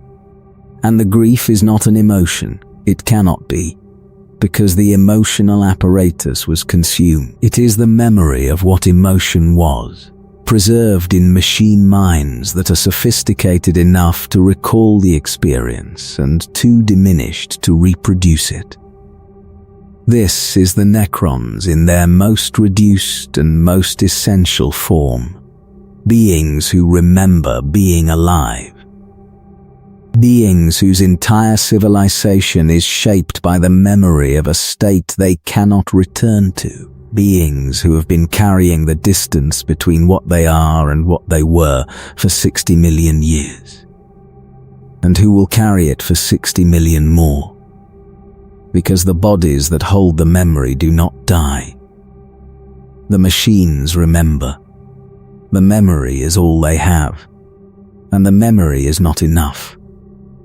The Necron's technology is not advanced. The word advanced implies a position on a scale, more developed than one level, less developed than another. The Necron's technology is not on the same scale as the Imperiums or the Taus or the Eldars. It is on a different scale entirely, developed from different principles, operating through mechanisms that the galaxy's other civilizations do not have the theoretical foundations to understand. The Gorse weapons are the most visible expression. The standard armament of the Necron warrior, the Gorse Flayer, does not fire a projectile. It does not project energy. It strips matter from the target at the molecular level, peeling the target's physical substance away layer by layer, deconstructing the material that the target is made of with a precision that the Mechanicus's best weapons engineers cannot replicate, because the engineers do not understand the principles the weapon operates on. A Gorse Flare fired at an armored vehicle does not punch through the armor. It removes the armor, strips it away, molecule by molecule, reducing the protection to its constituent elements and leaving the vehicle's interior exposed. A Gauss flare fired at a space marine does not penetrate his power armor. It dissolves the armor and then dissolves the marine, the ceramite and the flesh and the bone stripped away with the same molecular precision. The warrior deconstructed into the raw material that composed him. The effect is horrifying. Warriors who have survived Gauss attacks describe the experience of watching their armor disappear, of feeling the weapon's effect begin on their exposed flesh, of understanding in the moment between the armor's dissolution and the weapon's next pulse that they are about to be unmade at the most fundamental level their matter permits. The Gauss weapons do not kill in the conventional sense. They erase. The distinction is not academic to the warrior who is being erased. The resurrection protocols are the Necron's most strategically significant capability, and the capability that makes sustained warfare against them an exercise in diminishing returns. A Necron that falls in battle does not necessarily stay fallen.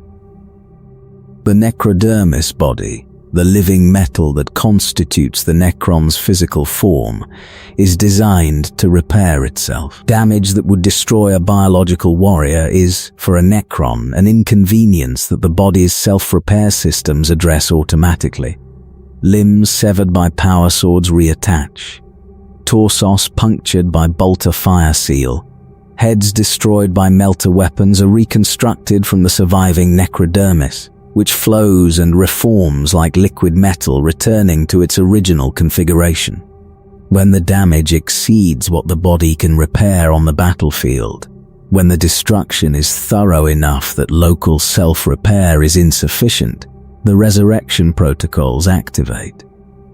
The Necron's body is disassembled at the molecular level and teleported back to the tomb complex, where the Canoptech maintenance constructs reassemble it from the stored templates that the complex maintains.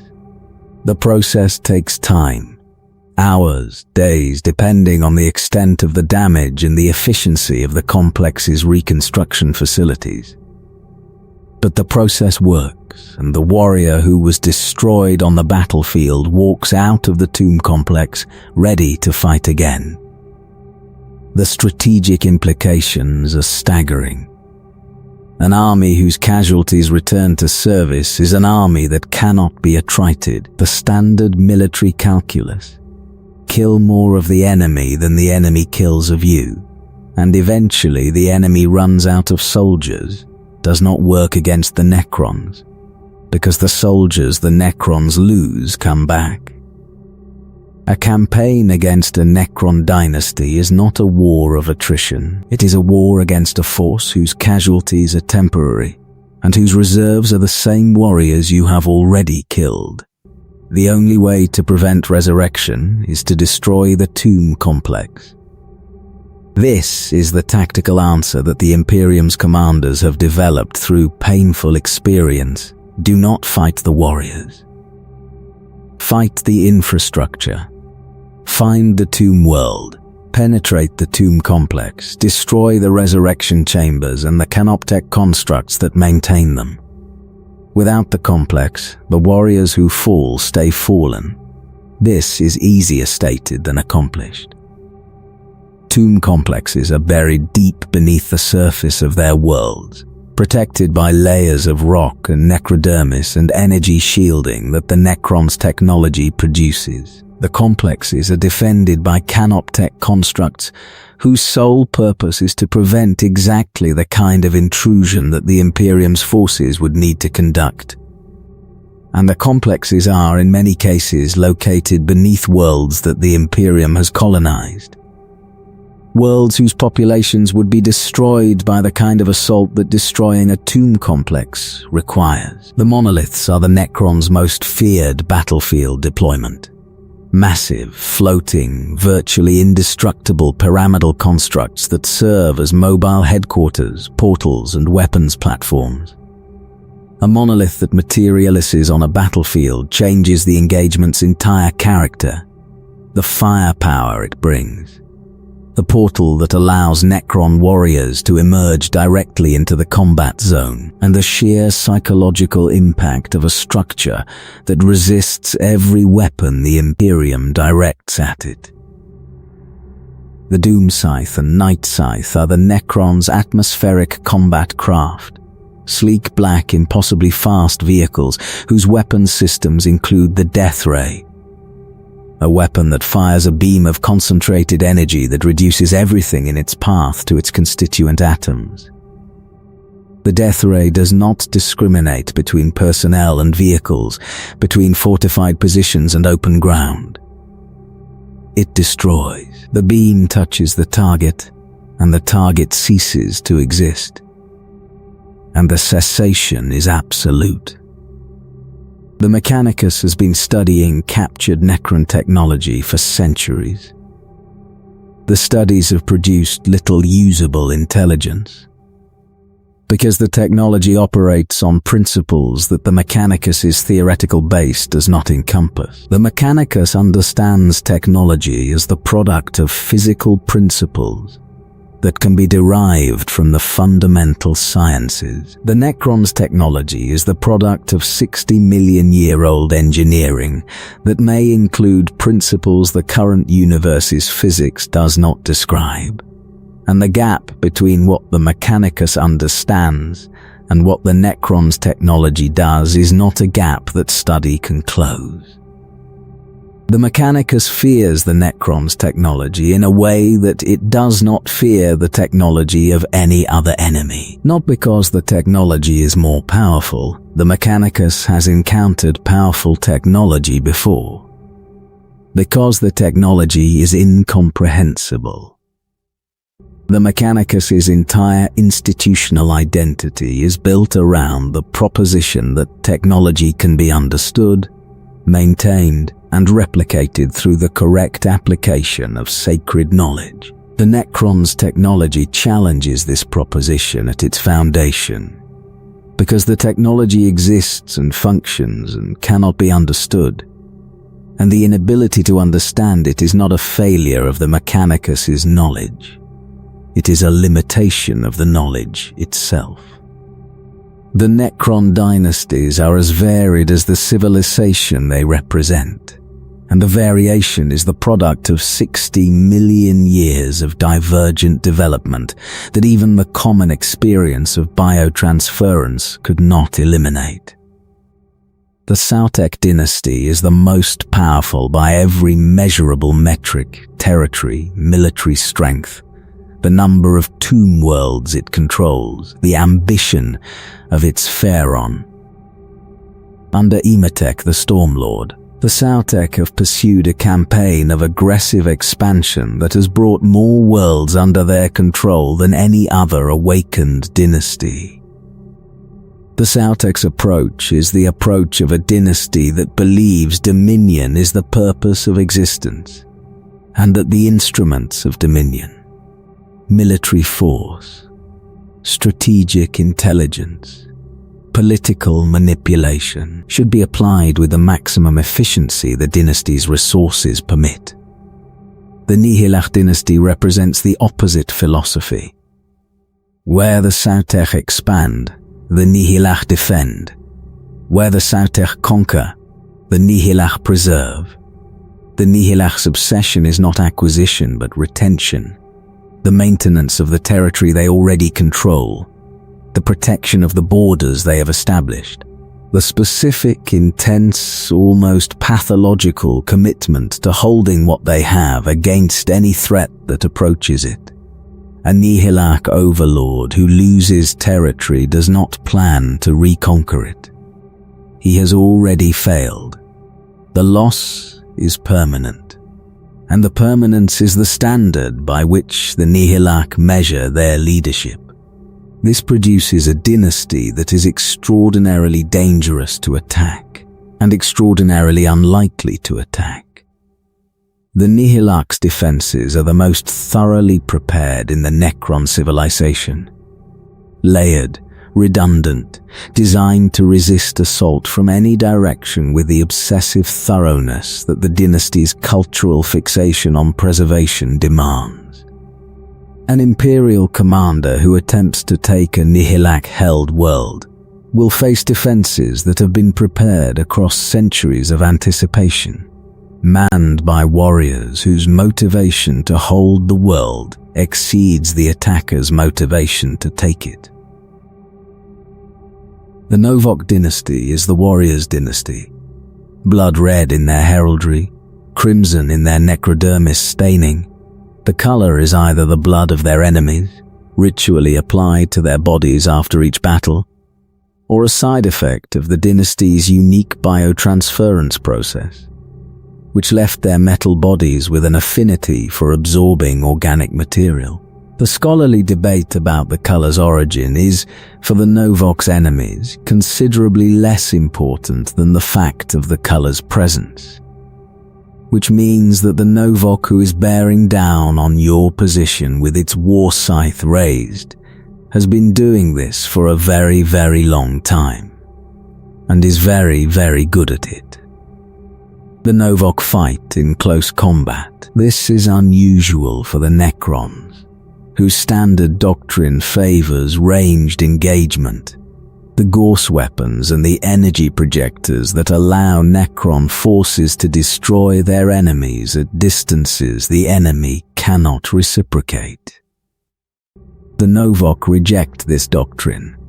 Their warriors close with the enemy, engage in the melee that most Necron forces avoid, and kill at the range where the killing is personal, and the killer can observe the result of his work. Whether this preference reflects a psychological residue from the Necrontia, a warrior culture's instinct for close combat that biotransference did not fully eliminate, or whether it is the product of the madness that the Great Sleep has produced in some dynasties, whose expression in the Novok takes the form of a compulsive need for proximity to the killing, is debated. The Novok do not care about the debate. They care about the killing, and the caring may itself be evidence that the question of emotion survival in machine bodies is more complicated than the standard accounts acknowledge. The Nephrek dynasty pursues a goal that seems impossible even by the standards of a civilization whose technology defies conventional physics, transcendence into beings of pure energy. The Nephrek believe that the necrodermis bodies are not the end of the Necron's evolution, but a stage, a transitional form that will eventually give way to existence as beings of light, freed from the material body entirely, existing in a state that the Nephrek's cryptex describe as the ultimate expression of the immortality that biotransference was supposed to provide. The Nephrek warriors' bodies glow. The necrodermis that constitutes their physical forms emits light, a golden luminescence that increases in intensity as the warrior approaches the state the Nephrek believe they are evolving toward. Whether the glow is evidence of genuine transcendence or a malfunction produced by 60 million years of dormancy is, like so many things about the Necrons, not determinable from the available evidence. Anrakir the Traveler belongs to no dynasty, or rather he belongs to all of them, a Necron overlord who has dedicated his existence to traveling between tomb worlds, awakening the dynasties that remain dormant, uniting the Necron civilization through the force of his personal conviction and the military assistance he provides to dynasties that accept his aid. Anrakia's mission aligns with the Silent King's goals, but is not directed by the Silent King. The Traveler began his work before Sarek's return, motivated by the same imperative that drives the Silent King, the belief that the Necron civilization must be unified if it is to survive the galaxy's current threats.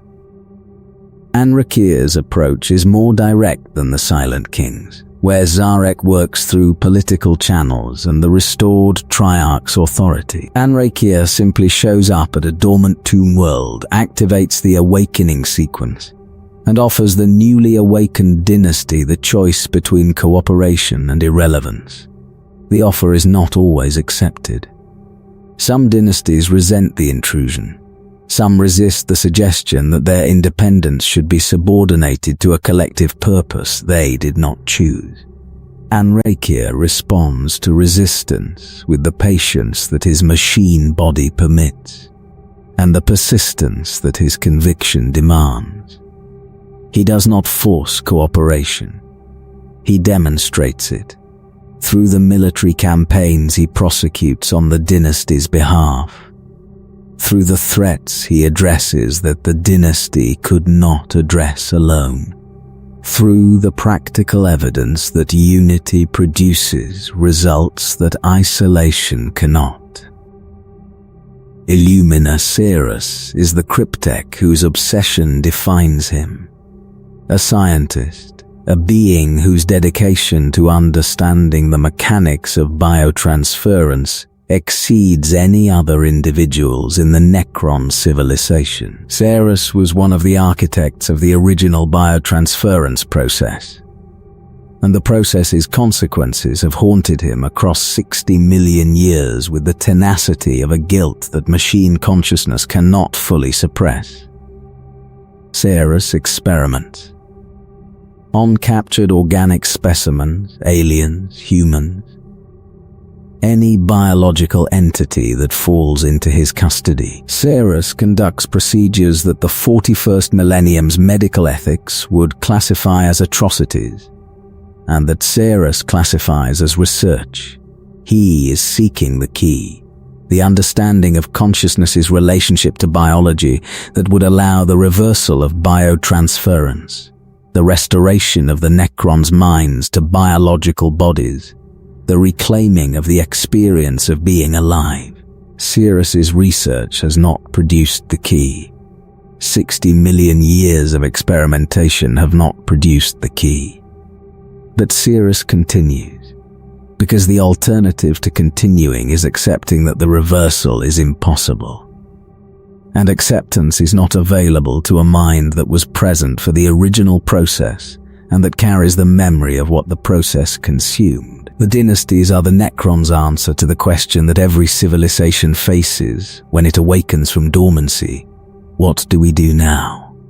The answer is different for each dynasty. The Sautech conquer. The Nihilach defend. The Novoch fight. The Nephrech transcend. Each answer reflects the dynasty's character, preserved across 60 million years of sleep, expressing itself in the 41st millennium's conditions with the force of a civilizational identity that even biotransference could not erase. The Necrons are not one force. They are many forces, pursuing many objectives, united by the common experience of what was done to them and divided by the common inability to agree on what should be done next. The Necrons regard the galaxy's current inhabitants with an attitude that combines indifference and contempt in proportions that vary by dynasty and by overlord. The Imperium of man is the largest civilization the Necrons encounter, and the Necrons' assessment of humanity is colored by the specific awareness that humanity did not exist when the Necrons went to sleep. The species that now controls 1 million worlds was, 60 million years ago, a collection of small nocturnal mammals hiding from predators in the undergrowth of an unremarkable world. The Necrons, who were ancient when those mammals were evolving, do not regard humanity with the respect that a peer civilization might command. They regard humanity with the bemused tolerance that a property owner brings to the discovery that his house has been occupied by animals during his absence. This is not metaphorical.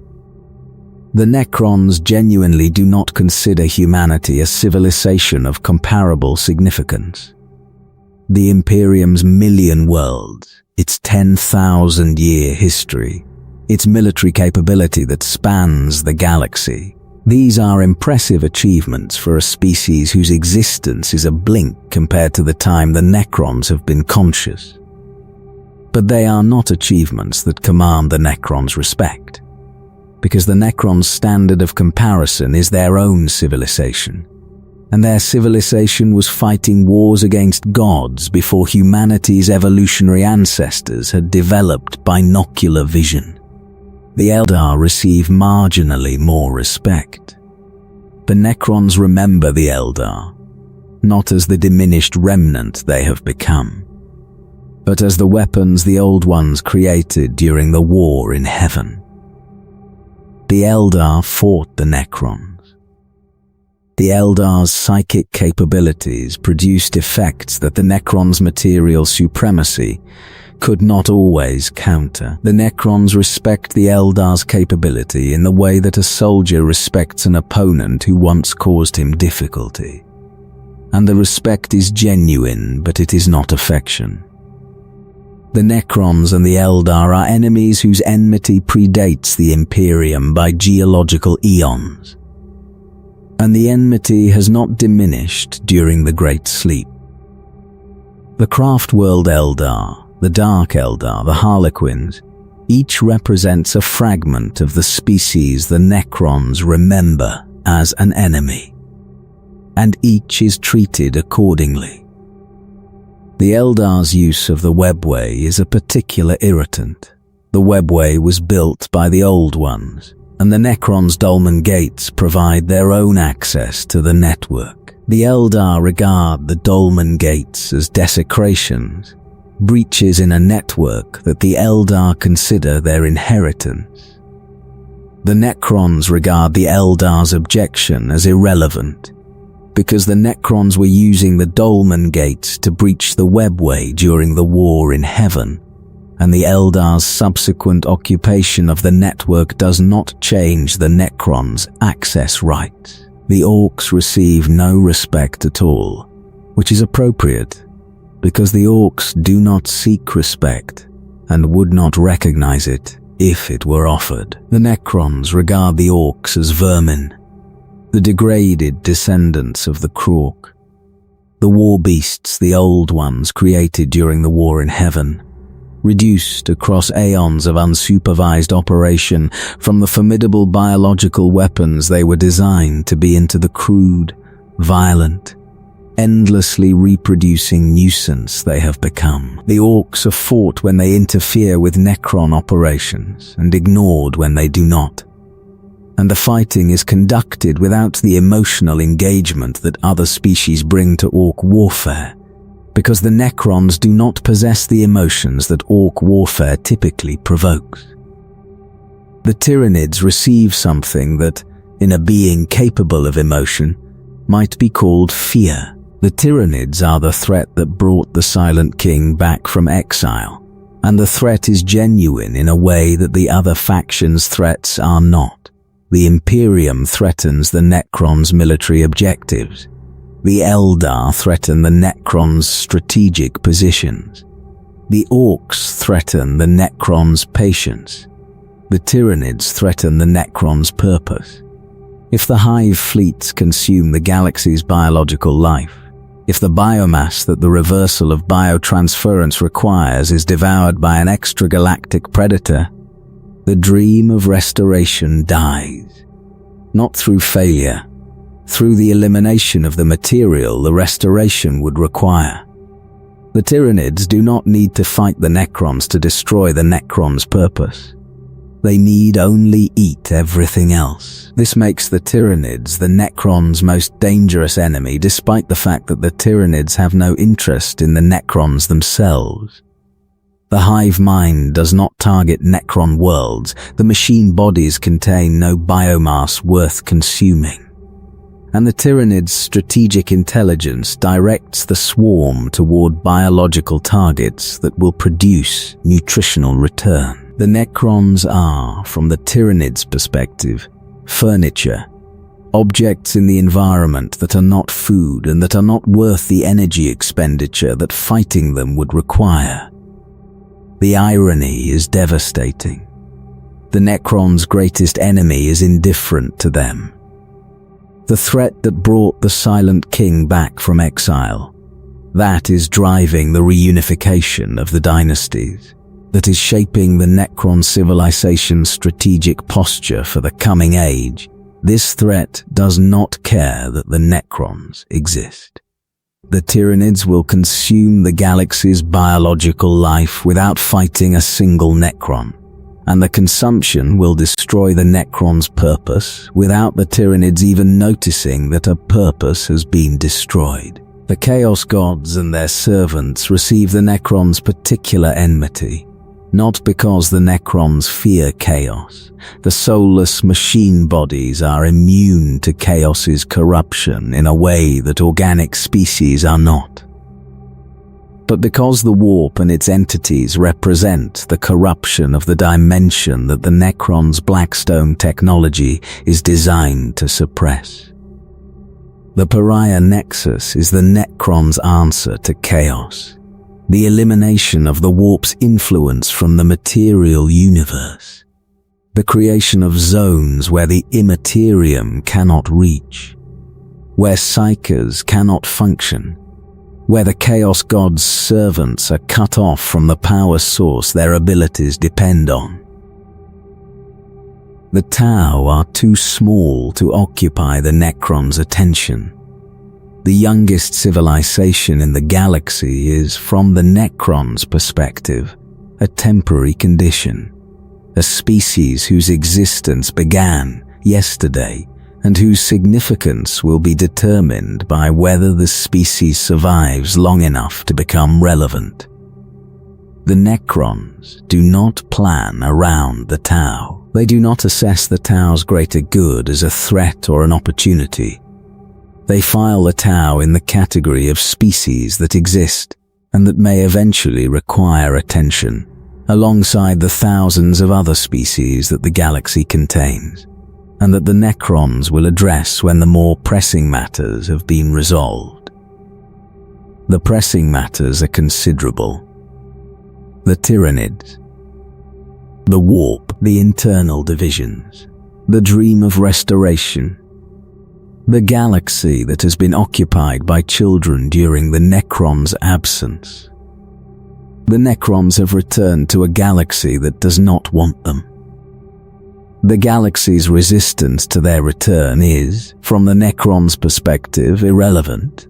The galaxy did not ask the Necrons permission to change while they slept. The Necrons are not asking the galaxy's permission to change it back. In 744 to M41, 60 million years after his departure, the Silent King returned to the galaxy. He returned because he had to, not because his exile was complete. The guilt that had driven Sarek into the intergalactic void was not the kind that resolves through the passage of time, and 60 million years of solitary existence had not dimmed the memory of what he had done. The guilt was permanent, embedded in a machine consciousness that did not forget and that could not choose to stop remembering.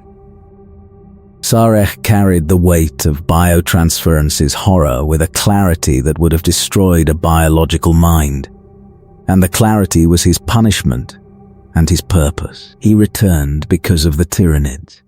In the void between galaxies, in the empty darkness where no star shone and no world existed, where the Silent King had spent 60 million years in the specific loneliness that only the last ruler of an extinct species can know, Sarek encountered something that changed his calculus.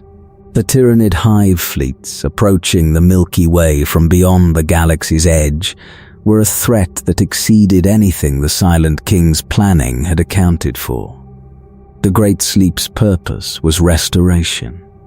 The Necrons would sleep until the galaxy recovered, until biological life replenished itself, until organic species developed whose bodies might serve as vessels for the reversal of biotransference.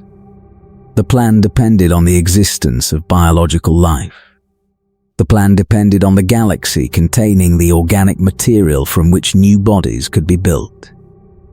The Tyranids consumed biological life. Every hive fleet that reached the galaxy, every tendril that descended on a world and stripped its biosphere to nothing, every species that the Tyranids consumed and incorporated into their own biomass, each was a reduction in the pool of biological material that the Necrons needed for the reversal. If the Tyranids consumed everything, if the hive fleets devoured the galaxy's entire biological output, there would be nothing left. No species, no bodies, no vessels. The reversal would become impossible, and the Necrons' existence in their machine forms would become permanent. This was the one thing that could bring the Silent King back. Not loyalty to his people. Sarek's loyalty had survived his exile, but loyalty alone would not have overcome the guilt that kept him away. Not duty. The duty had been fulfilled by the command to sleep. The thing that brought Sarek back was the threat to the last hope. The Tyranids threatened to destroy the possibility of undoing what Sarek had done, and the destruction of that possibility was the one outcome the Silent King could not accept. He returned to find the galaxy transformed. The Eldar Empire that had existed when he left was gone, consumed by its own excess, replaced by the diminished Craftworld remnants and the Dark Cousins in Comorar. Humanity, which had been a primitive species on an unremarkable world when the Necrons entered the Great Sleep, had built a galactic civilization of staggering scale and had then broken it in a civil war that the histories called the Horus Heresy. The Orcs were everywhere. The Chaos Gods, born from the Warp's corruption during the War in Heaven, had grown into the galaxy's most persistent metaphysical threat. The galaxy that Sarek had left was not the galaxy he returned to. It was worse, and the Necron dynasties were awakening, but not the unified force that Sarek had envisioned. The command protocols he had destroyed before his departure meant that the dynasties woke without the mechanism that would have ensured their coordination. Each dynasty woke independently, pursued its own objectives, fought its own wars. Some had been damaged by the Great Sleep, tomb complexes degraded, warriors lost to the madness that 60 million years of dormancy produced.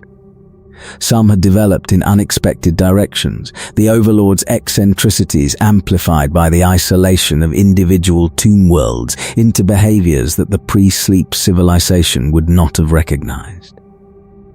Sarek began the work of reunification. At first he moved in secret, working through Triarch Praetorians, the military order that had served the Triarch before the Great Sleep, and that maintained a loyalty to the office of the Silent King that transcended the individual dynasties' politics. The Praetorians were his agents, his emissaries, the instruments through which the Silent King's will was expressed without the Silent King's identity being revealed. The secrecy was necessary.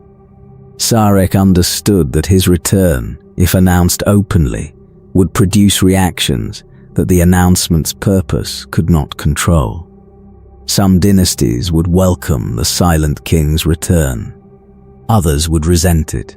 The political landscape of the awakened civilization was too fragmented, too volatile, too shaped by aeons of independent development to absorb the shock of the Triarch's restoration without the preparation that secrecy allowed. He manipulated. He influenced. He steered the awakened dynasties toward cooperation through the careful application of intelligence, the strategic deployment of threats that only cooperation could address, the patient work of a ruler who had aeons of experience and who understood that the reunification of a civilization was not an event but a process. When the Great Rift tore the galaxy in half, when the Cicatrix Maledictum erupted from Cadia's fall and divided the Imperium into the lit and the dark halves, Sharek's plans accelerated. The rift produced precisely the conditions that the Silent King's strategic assessment had identified as the point of no return. The warp's influence was expanding, the Chaos God's power was growing, and the threat of a reality-destroying incursion from the Imperium was no longer theoretical. It was imminent. Sharek revealed himself.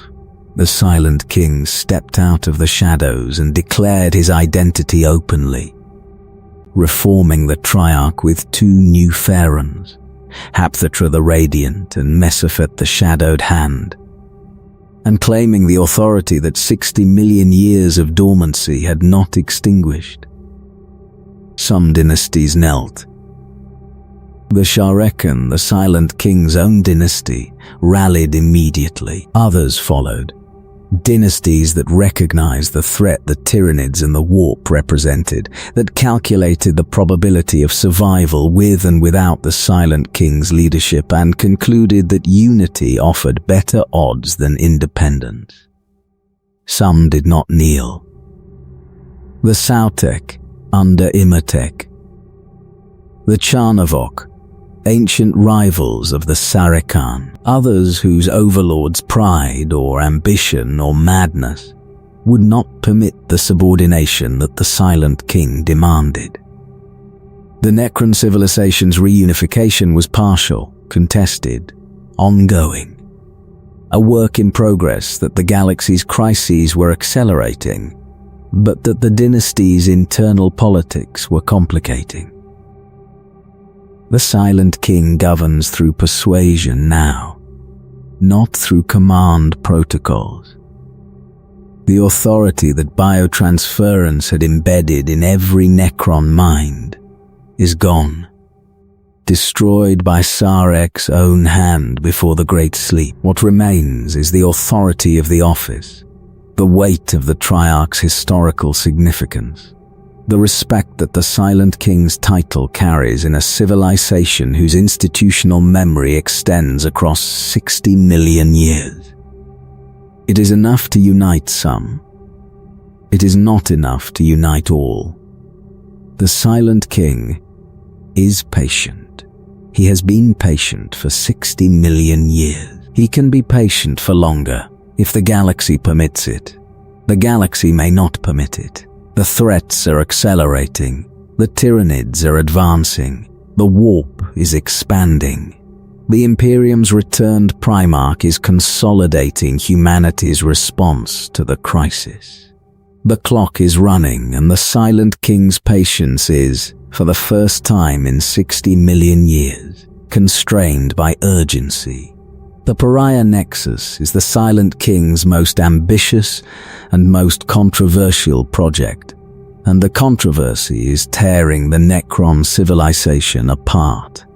The concept is derived from the Blackstone pylons. The Necron constructed devices that nullify the Warp's influence in the regions surrounding them. The pylons are among the Necron's most important technological achievements. Devices that can suppress the Imperium's presence in the material universe, that can seal the breaches between dimensions, that can create zones where the Warp's entities cannot manifest, and where the Warp's corrupting influence cannot reach. Cadia's pylons were the most famous. The fortress world that had guarded the Eye of Terror for 10,000 years was not simply a military position. It was a pylon world, a planet on which the Necrons had installed a network of Blackstone pylons during the War in Heaven. Pylons that the Imperium had maintained without fully understanding, that held the Eye of Terror's influence in check through the suppression of the Warp in the surrounding space. When Cadia fell, when Abaddon's 13th Black Crusade destroyed the fortress world and shattered the pylons, the suppression ended. The Eye of Terror expanded. The Great Rift erupted. The pylons had been holding back the Warp for 60 million years. When they broke, the Warp surged forward, and the surge produced the cicatrix maledictum that divided the galaxy. The Pariah Nexus is the Silent King's attempt to recreate what Cadia's pylons had maintained, on a scale that exceeds anything the original pylon network achieved. The Nexus is not a single device. It is a network, a series of pylons deployed across a region of space in a configuration that amplifies their individual effects, creating a zone where the warp's presence is not merely suppressed but eliminated. Within the Pariah Nexus, the Imperium does not exist. Psychic powers do not function. The connection between the material universe and the dimension beyond it is severed, completely and permanently within the Nexus's boundaries.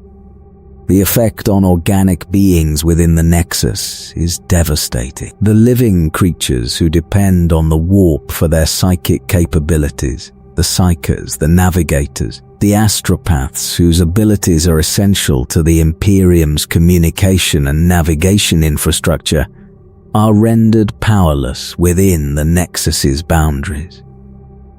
But the effect extends beyond the psychically gifted.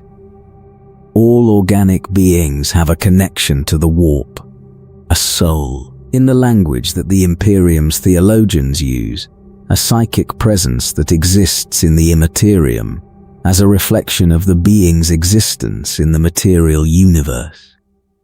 Within the Pariah Nexus, this connection is severed. The soul is cut off from the dimension that sustains it, and the severing produces effects that the Imperium's medical sciences cannot explain. Malaise, despair, the progressive deactivation of the cognitive and emotional processes that the soul's connection to the warp apparently supports. The Necrons are immune. The machine bodies that biotransference produced have no connection to the warp. The soulless warriors who walk the Pariah Nexus's interior experience no effect from the warp's suppression, because the warp does not touch them and has not touched them since the biofurnaces consumed their souls 60 million years ago.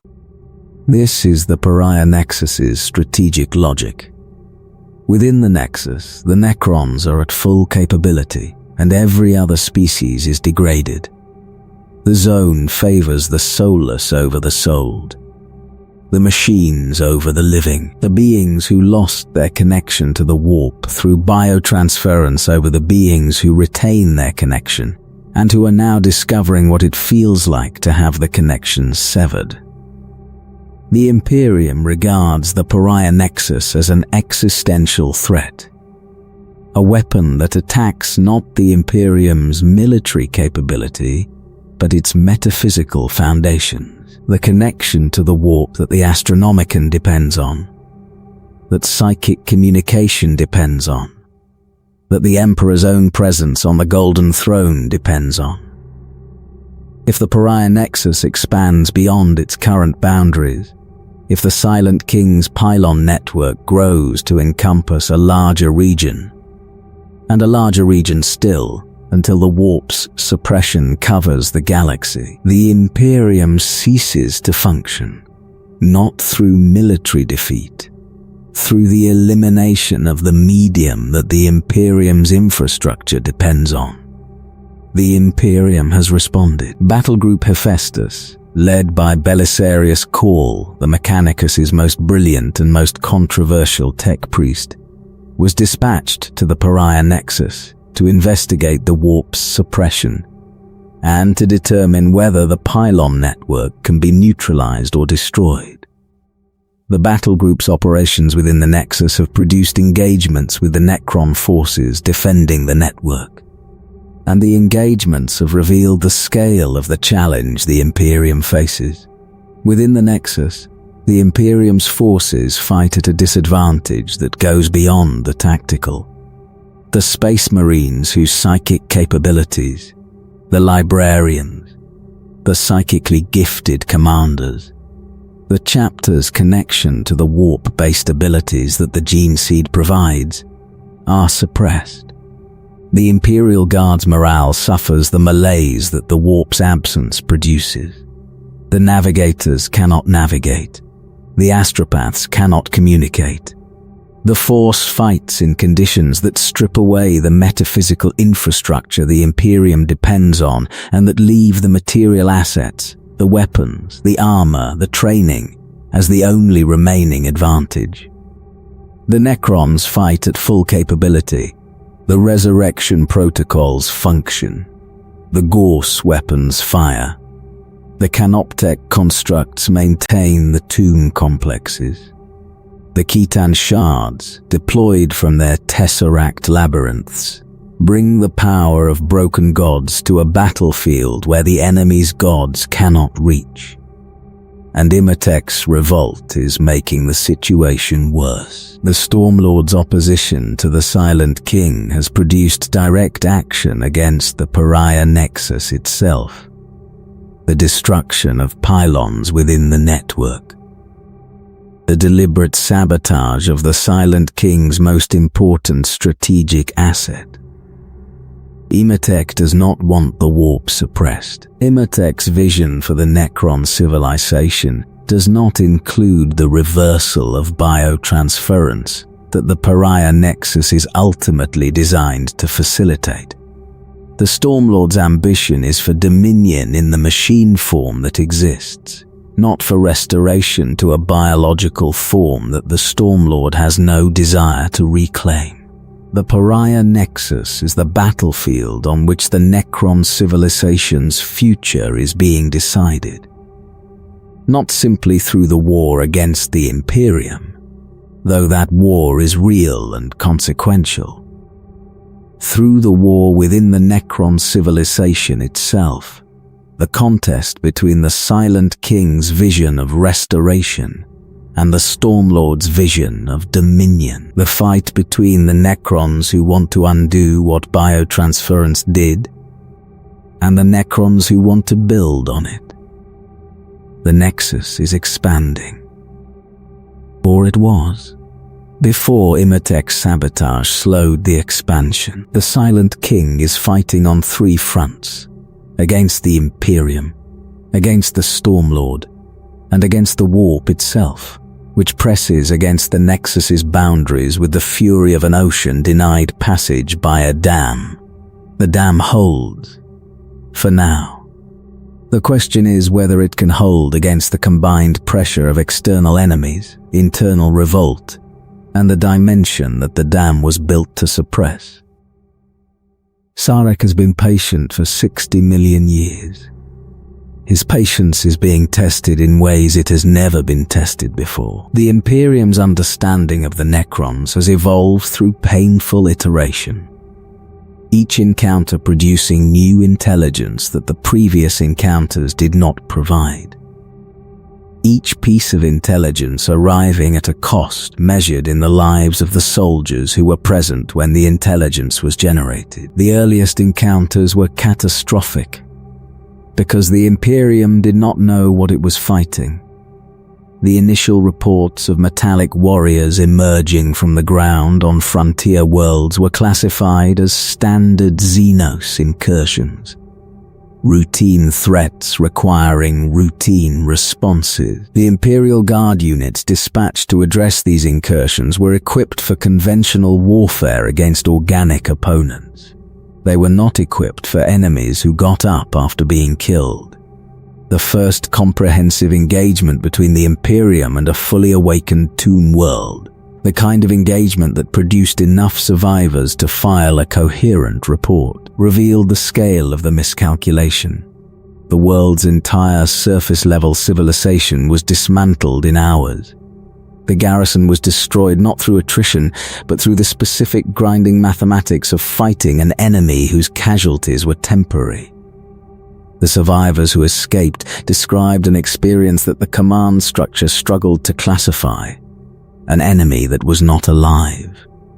That could not be stopped through conventional military means. That possessed technology of a type the Imperium had not previously encountered, and that seemed to regard the world's human population with the indifference that a builder regards the weeds growing on his construction site.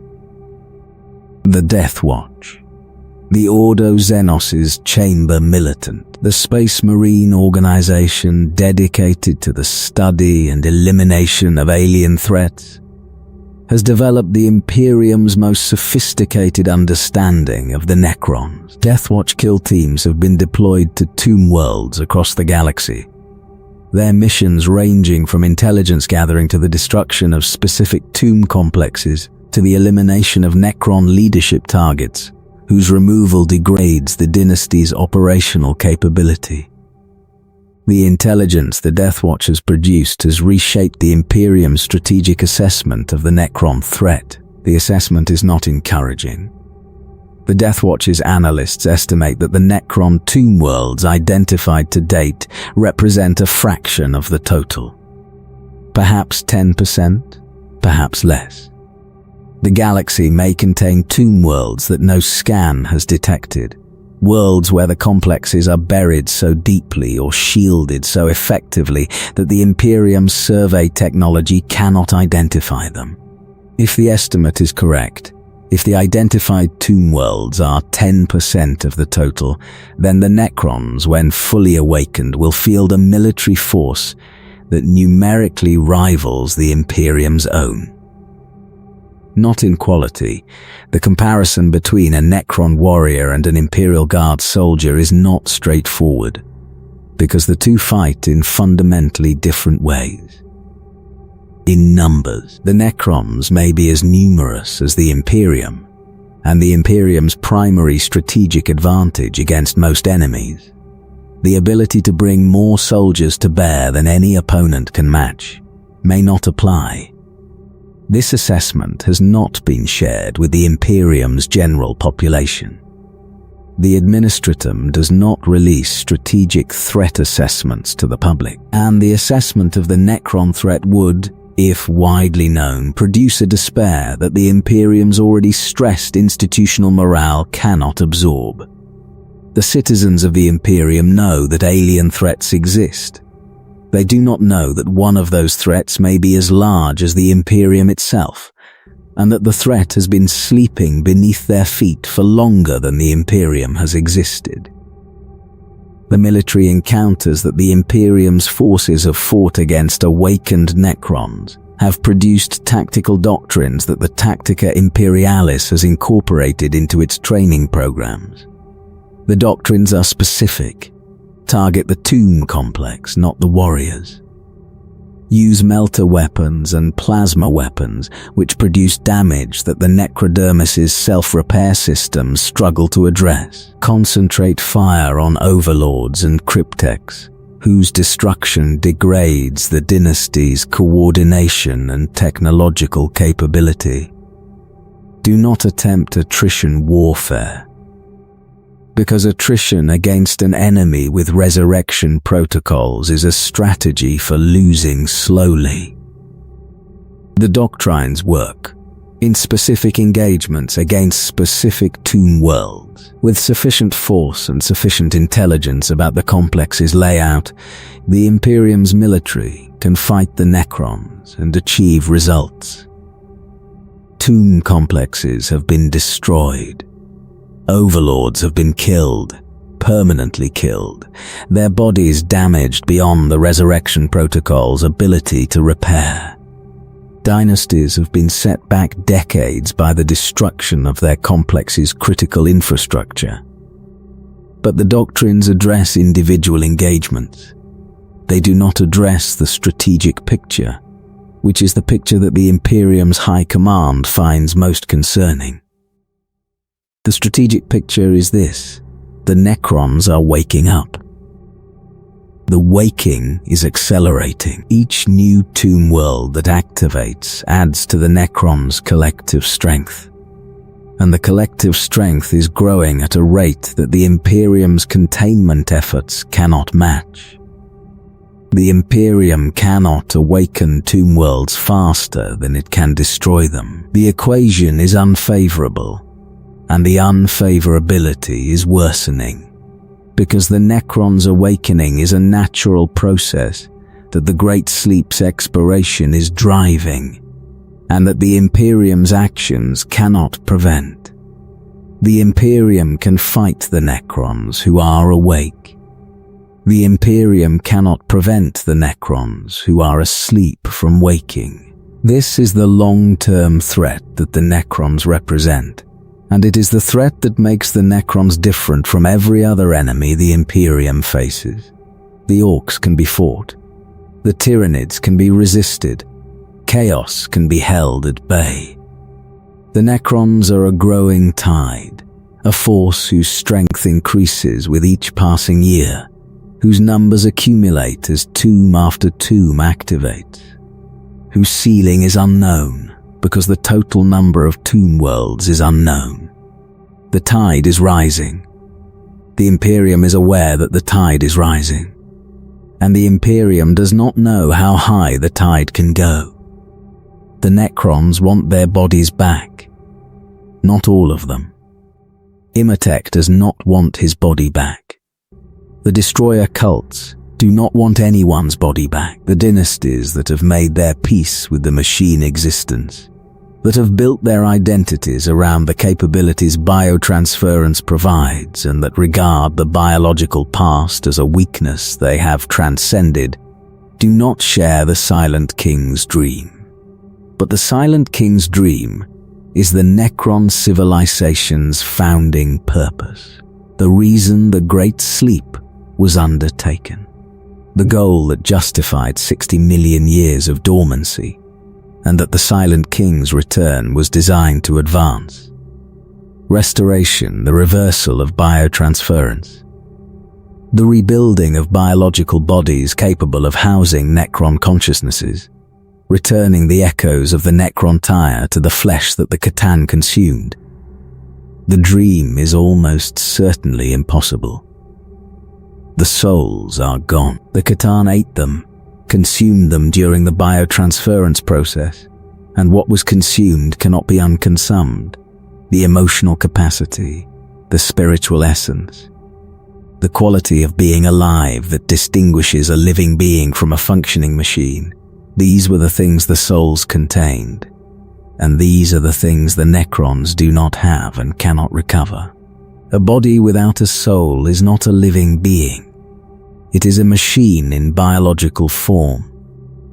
The reversal of biotransference, even if the technical challenge of transferring a Necron's consciousness into a biological body could be solved, would not produce the result the Silent King dreams of. It would produce a biological body animated by a machine consciousness, a flesh and blood container holding the same hollow, emotionless echo that the necrodermis body currently houses. The body would be different. The being inside it would be the same. Sarek may understand this. The Silent King's intelligence is formidable, the most sophisticated consciousness in the Necron civilization, preserved with a fidelity that no other Necron's body can match. If anyone in the Necron civilization can evaluate the dream's feasibility and arrive at an honest conclusion, it is Sarek. Whether the conclusion he has arrived at is the honest one, whether the Silent King pursues the dream because he genuinely believes it is achievable, or because the dream is the only thing that makes his existence bearable, the only purpose that justifies the guilt he carries, the only narrative that transforms his catastrophic failure into a failure that can eventually be redeemed, is a question that the Silent King does not discuss. He does not discuss it because the answer might be the one he cannot afford to hear. The cryptechs who research the reversal have made progress in some areas. The transfer of a Necron consciousness into a biological vessel has been demonstrated in limited experiments. Captured organic specimens modified by the cryptechs' technology, their brains restructured to accommodate the engram patterns that a Necron consciousness occupies. The experiments have produced results that are technically functional. The consciousness transfers. The biological body operates.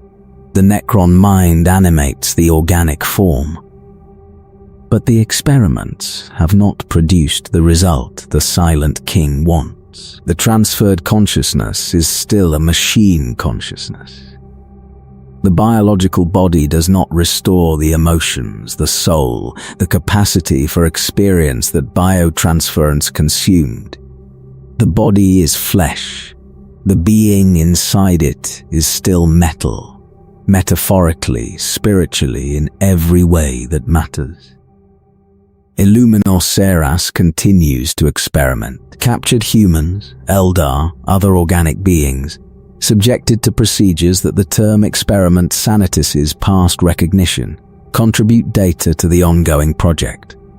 The data accumulates. The understanding deepens. The key remains unfound.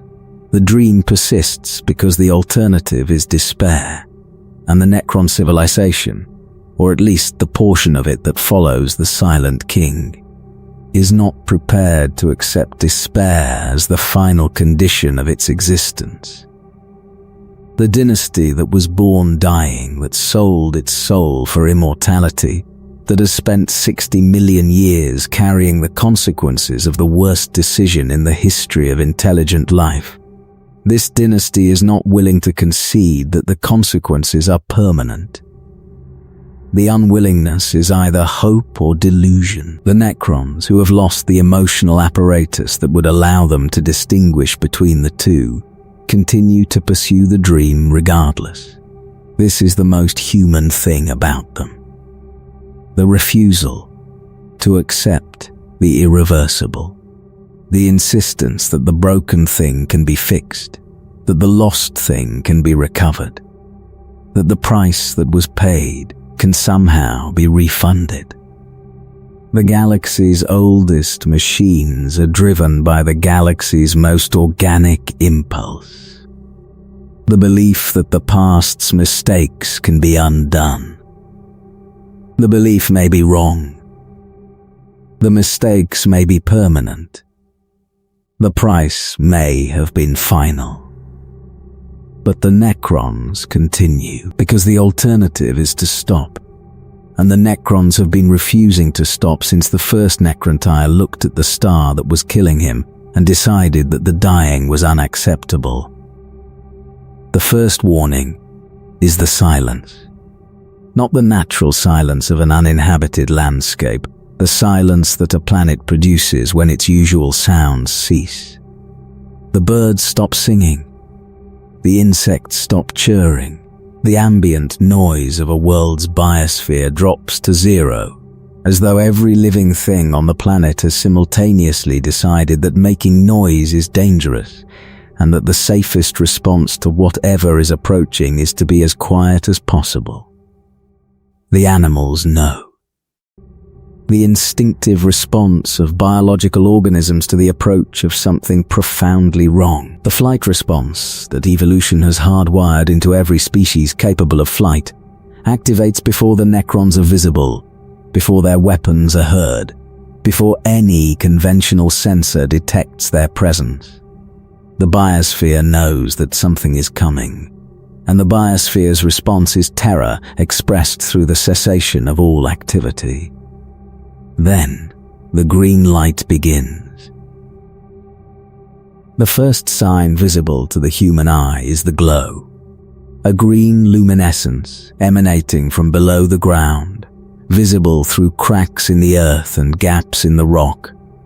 The activation of the tomb complex's systems, the powering up of the infrastructure that has maintained the Necron's dormancy for 60 million years, and that is now reversing the dormancy. The glow intensifies as the activation progresses, painting the landscape in an emerald light that has no source the observers can identify and that carries no warmth. Because the light is not thermal. It is the visual byproduct of processes that the observer's physics does not describe. The ground opens. The tombs are deep, but the Necrons do not climb out. they emerge. Teleportation, displacement, the mechanisms that the Necron's technology provides for the movement of warriors from the tomb's interior to the surface.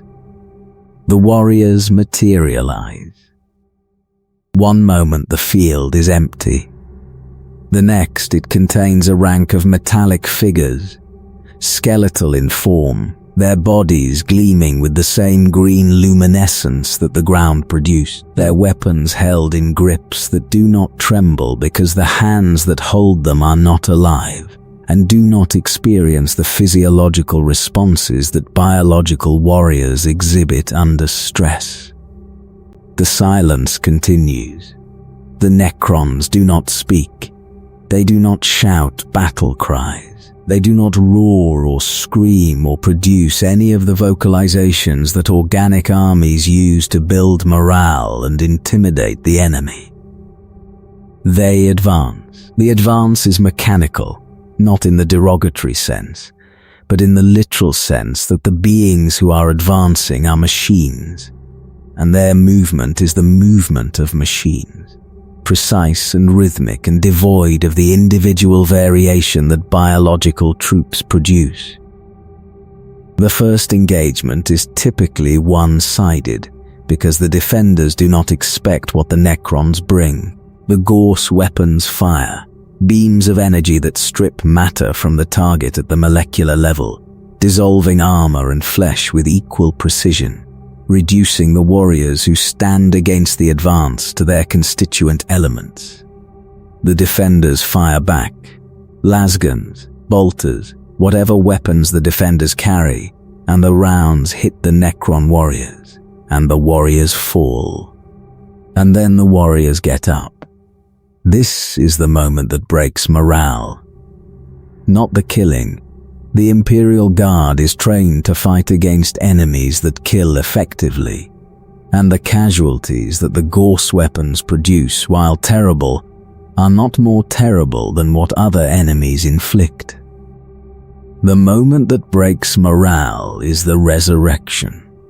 The Necron that was felled by a concentrated volley of lasgun fire lies on the ground for seconds, the necrodermis body shimmering, shifting, the living metal repairing the damage the weapons inflicted, and then rises. Stands, resumes its position in the advancing line. The warrior the defenders killed is fighting again. The killing did not work.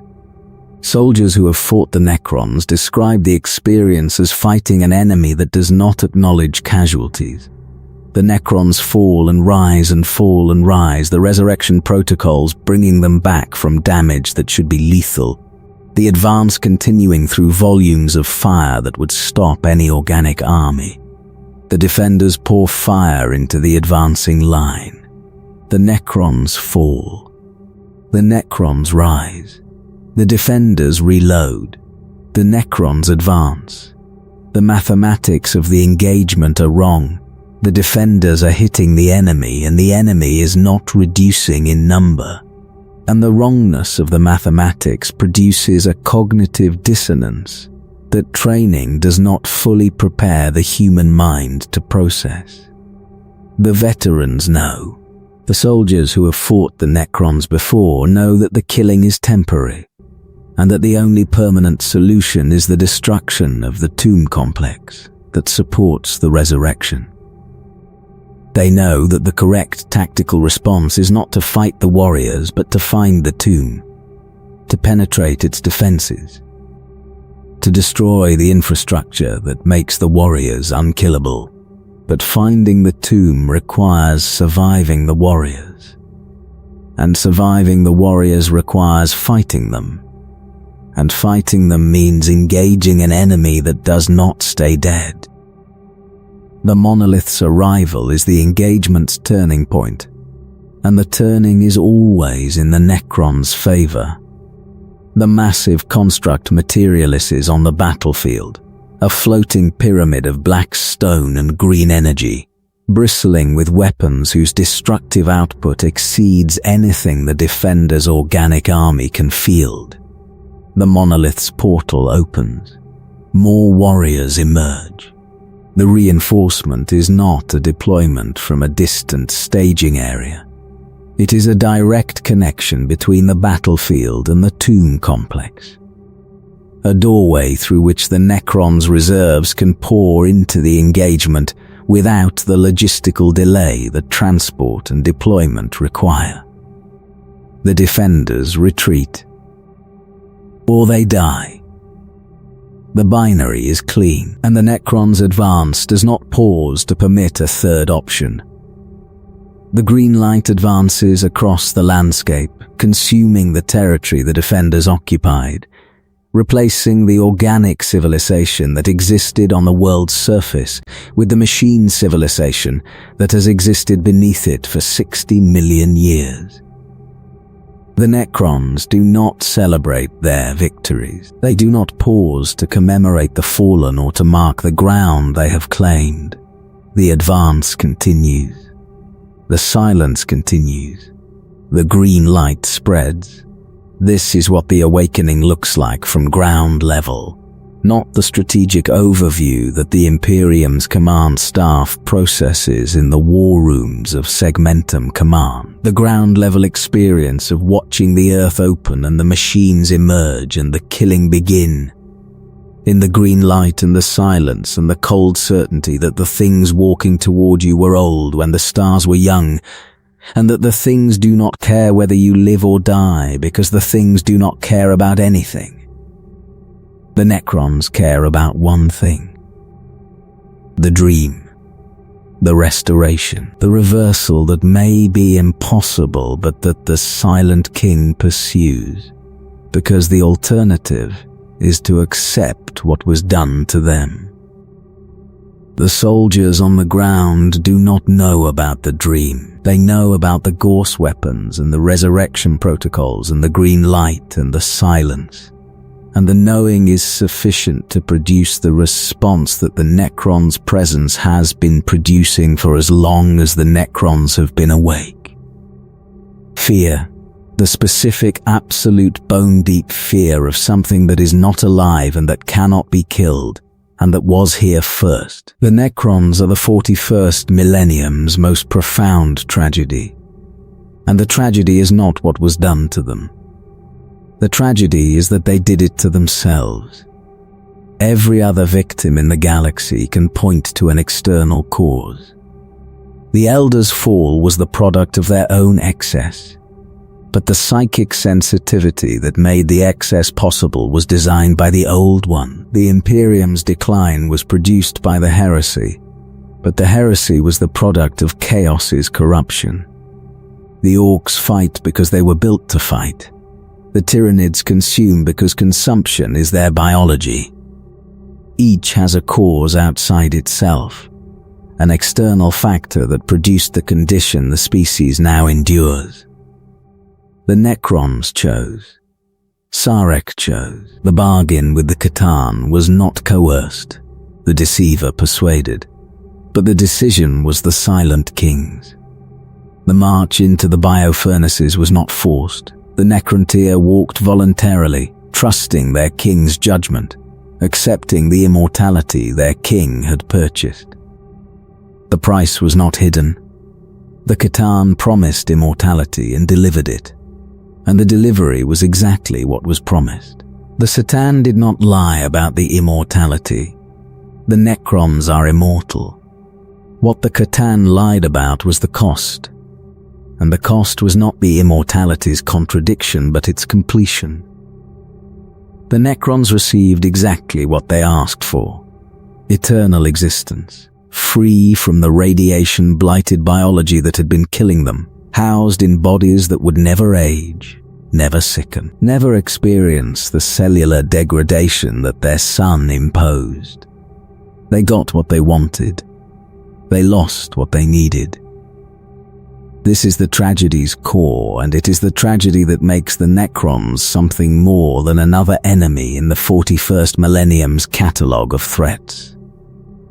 The Necrons are a warning, a 60-million-year-old monument to the consequence of wanting the wrong thing, of pursuing a goal with such single-minded determination that the pursuit destroys the capacity to enjoy the goal's achievement.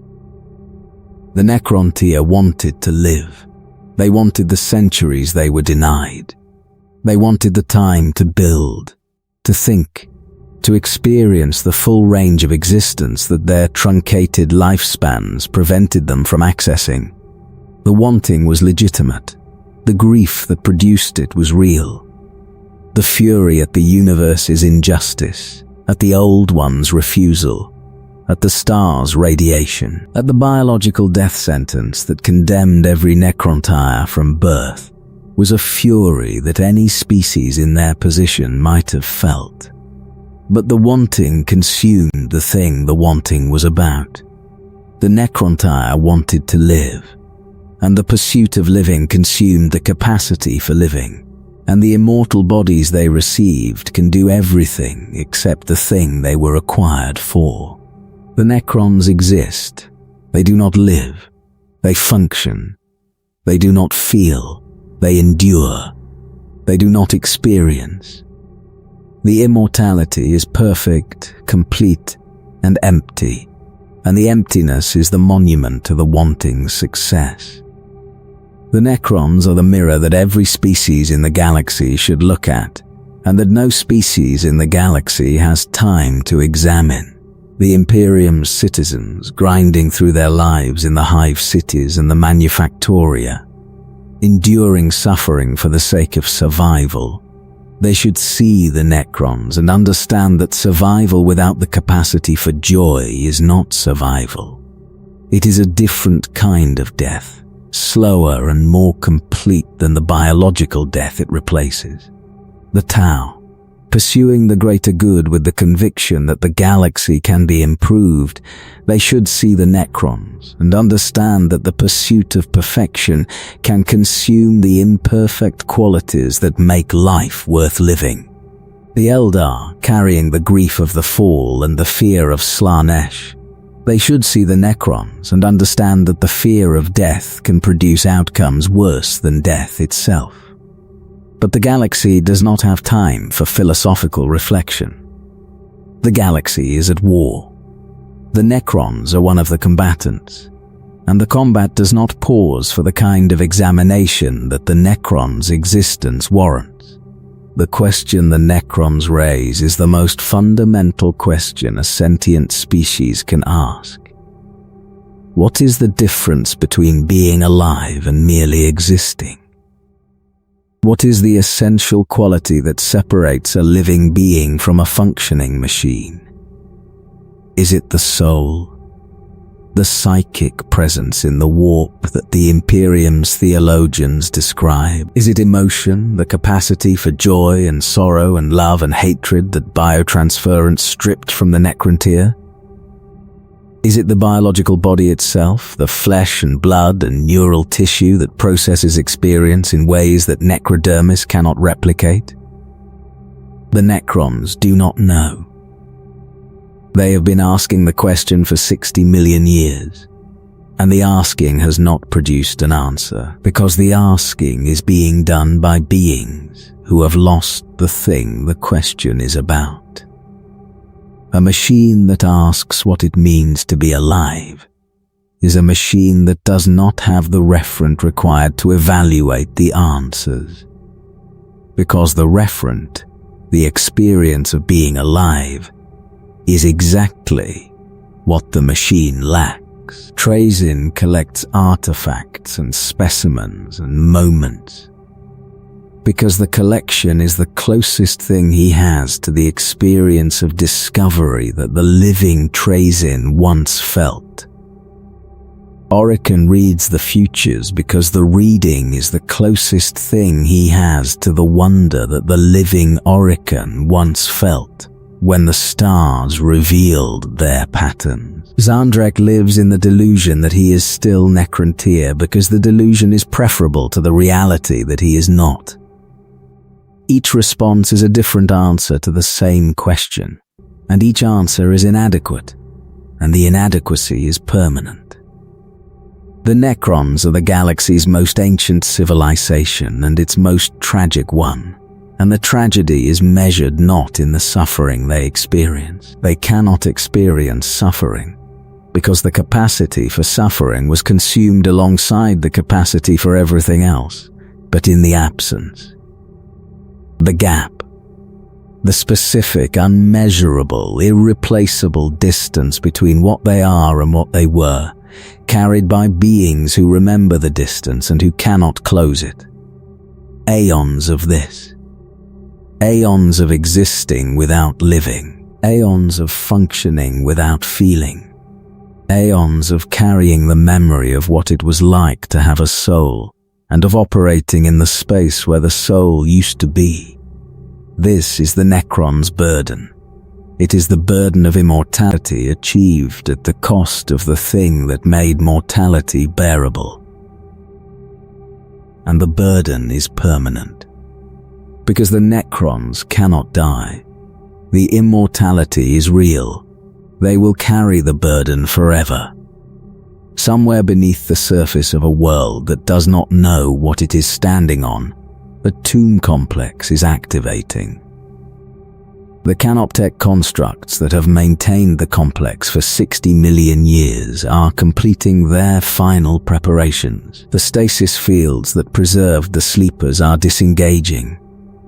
The power systems that sustained the dormancy are redirecting their output to the awakening protocols. And the protocols are executing the sequence that the Silent King's final command initiated 60 million years ago. Awake, rebuild, restore. The warriors are rising, row upon row of metallic figures, emerging from the stasis chambers in which they have lain for longer than most species have existed, their necrodermis bodies gleaming with the green luminescence that the activation sequence produces, their Gorse weapons charging, their systems running the diagnostic checks that the Great Sleep's duration requires. The warriors do not stretch. They do not yawn. They do not experience the disorientation that biological beings feel when waking from extended sleep. They simply activate. They are on. The sleep is over. The purpose resumes. The Overlord awakens last, as protocol dictates, the being whose consciousness is the most sophisticated in the tomb complex, whose engrams carry the most complete echo of the Necrontire noble who entered the biofurnace 60 million years ago, whose mind retains enough of its original capacity to remember what it was like to have the capacity it no longer has. The Overlord's green eyes ignite. The command interfaces connect. The tomb systems report their status. The world above is inhabited. The sensors detect organic life on the surface, a civilization, primitive by the Overlord's standards, occupying territory that the Overlord's dynasty claimed 60 million years ago. The civilization has built structures. It has cultivated the land. It has produced the kind of biological diversity that a functioning ecosystem generates across the millennia of undisturbed development that the Great Sleep was designed to permit. The Overlord does not care about the civilization. Not because the Overlord is cruel.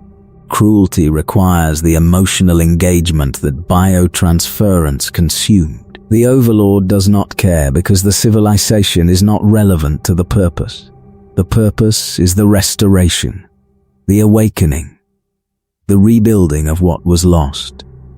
The civilization on the surface is an obstacle if it resists, and a resource if it does not, and the Overlord's assessment of which category it falls into will determine the civilization's fate. The fate will be decided without anger, without mercy, without any of the emotional responses that a living being would bring to the decision. The Overlord will evaluate the situation, calculate the optimal response, issue the orders and move on. The civilization will comply or it will be removed, and the removal will be conducted with the mechanical efficiency that the Necrons bring to every operation. This is happening now across the galaxy. On tomb world after tomb world, in the quiet places and the forgotten places and the places that the Imperium has classified as secure, the complexes are activating and the warriors are rising, and the overlords are assessing the worlds they wake into, and the civilizations that have built themselves on top of the tombs that house the galaxy's true owners. The Necrons are not invading, they are returning. The distinction is not semantic, it is legal in the Necrons' own assessment. The worlds they are emerging on are their worlds. The territory they are claiming is their territory. The civilizations they are displacing are the trespassers, and the trespassers have been occupying Necron property for aeons without paying rent. The metaphor is imperfect. The Necrons do not think in terms of rent. They think in terms of hierarchy, the natural order that places the galaxy's oldest and most powerful civilization above the younger species that have filled the space the Necrons' dormancy left vacant. The Necrons are older than everything. They were here first. The galaxy is theirs. Whether the galaxy's current inhabitants agree with this assessment, whether the Imperium, the Eldar, the Orcs, the Tau, the Tyranids, or any other species accepts the proposition that the Necron's 60-million-year-old claim supersedes their own, is not a question the Necrons are interested in debating. The Necrons do not debate. They inform, they command, they enforce. And if the enforcement requires the elimination of the civilizations that have built themselves on Necron territory, if the awakening produces a war between the galaxy's ancient machines and the galaxy's current inhabitants, the Necrons are prepared for the war. They have been preparing for it for 60 million years. The Silent King sits atop the days of dominion, the floating throne from which the restored Triarch governs, flanked by Hapthatra the Radiant and Mesophet the Shadowed Hand, accompanied by the Triarchal menhirs whose annihilator beams carry the power that the Triarch's authority requires.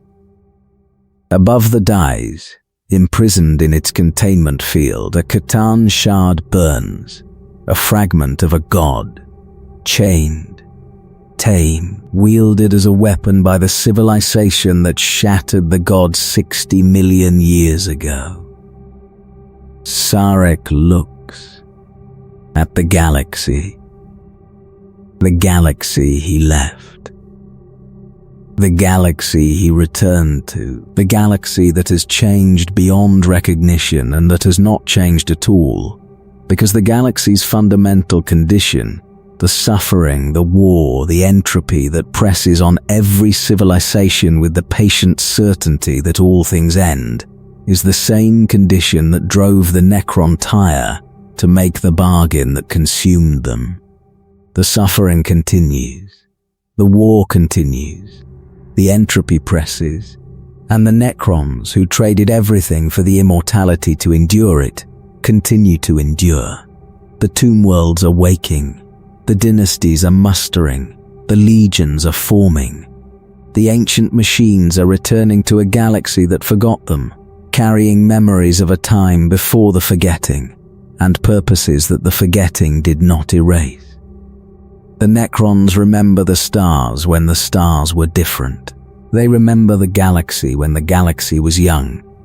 They remember the old ones and the war in heaven and the bio-furnaces and the souls that were consumed and the silence that followed. They remember being alive. And somewhere beneath the surface of the world that does not know what it is standing on, the last warrior in the last row of the last chamber opens its eyes. The green light ignites. The Gorse weapon charges. The resurrection protocol confirms function. The warrior does not know who it was.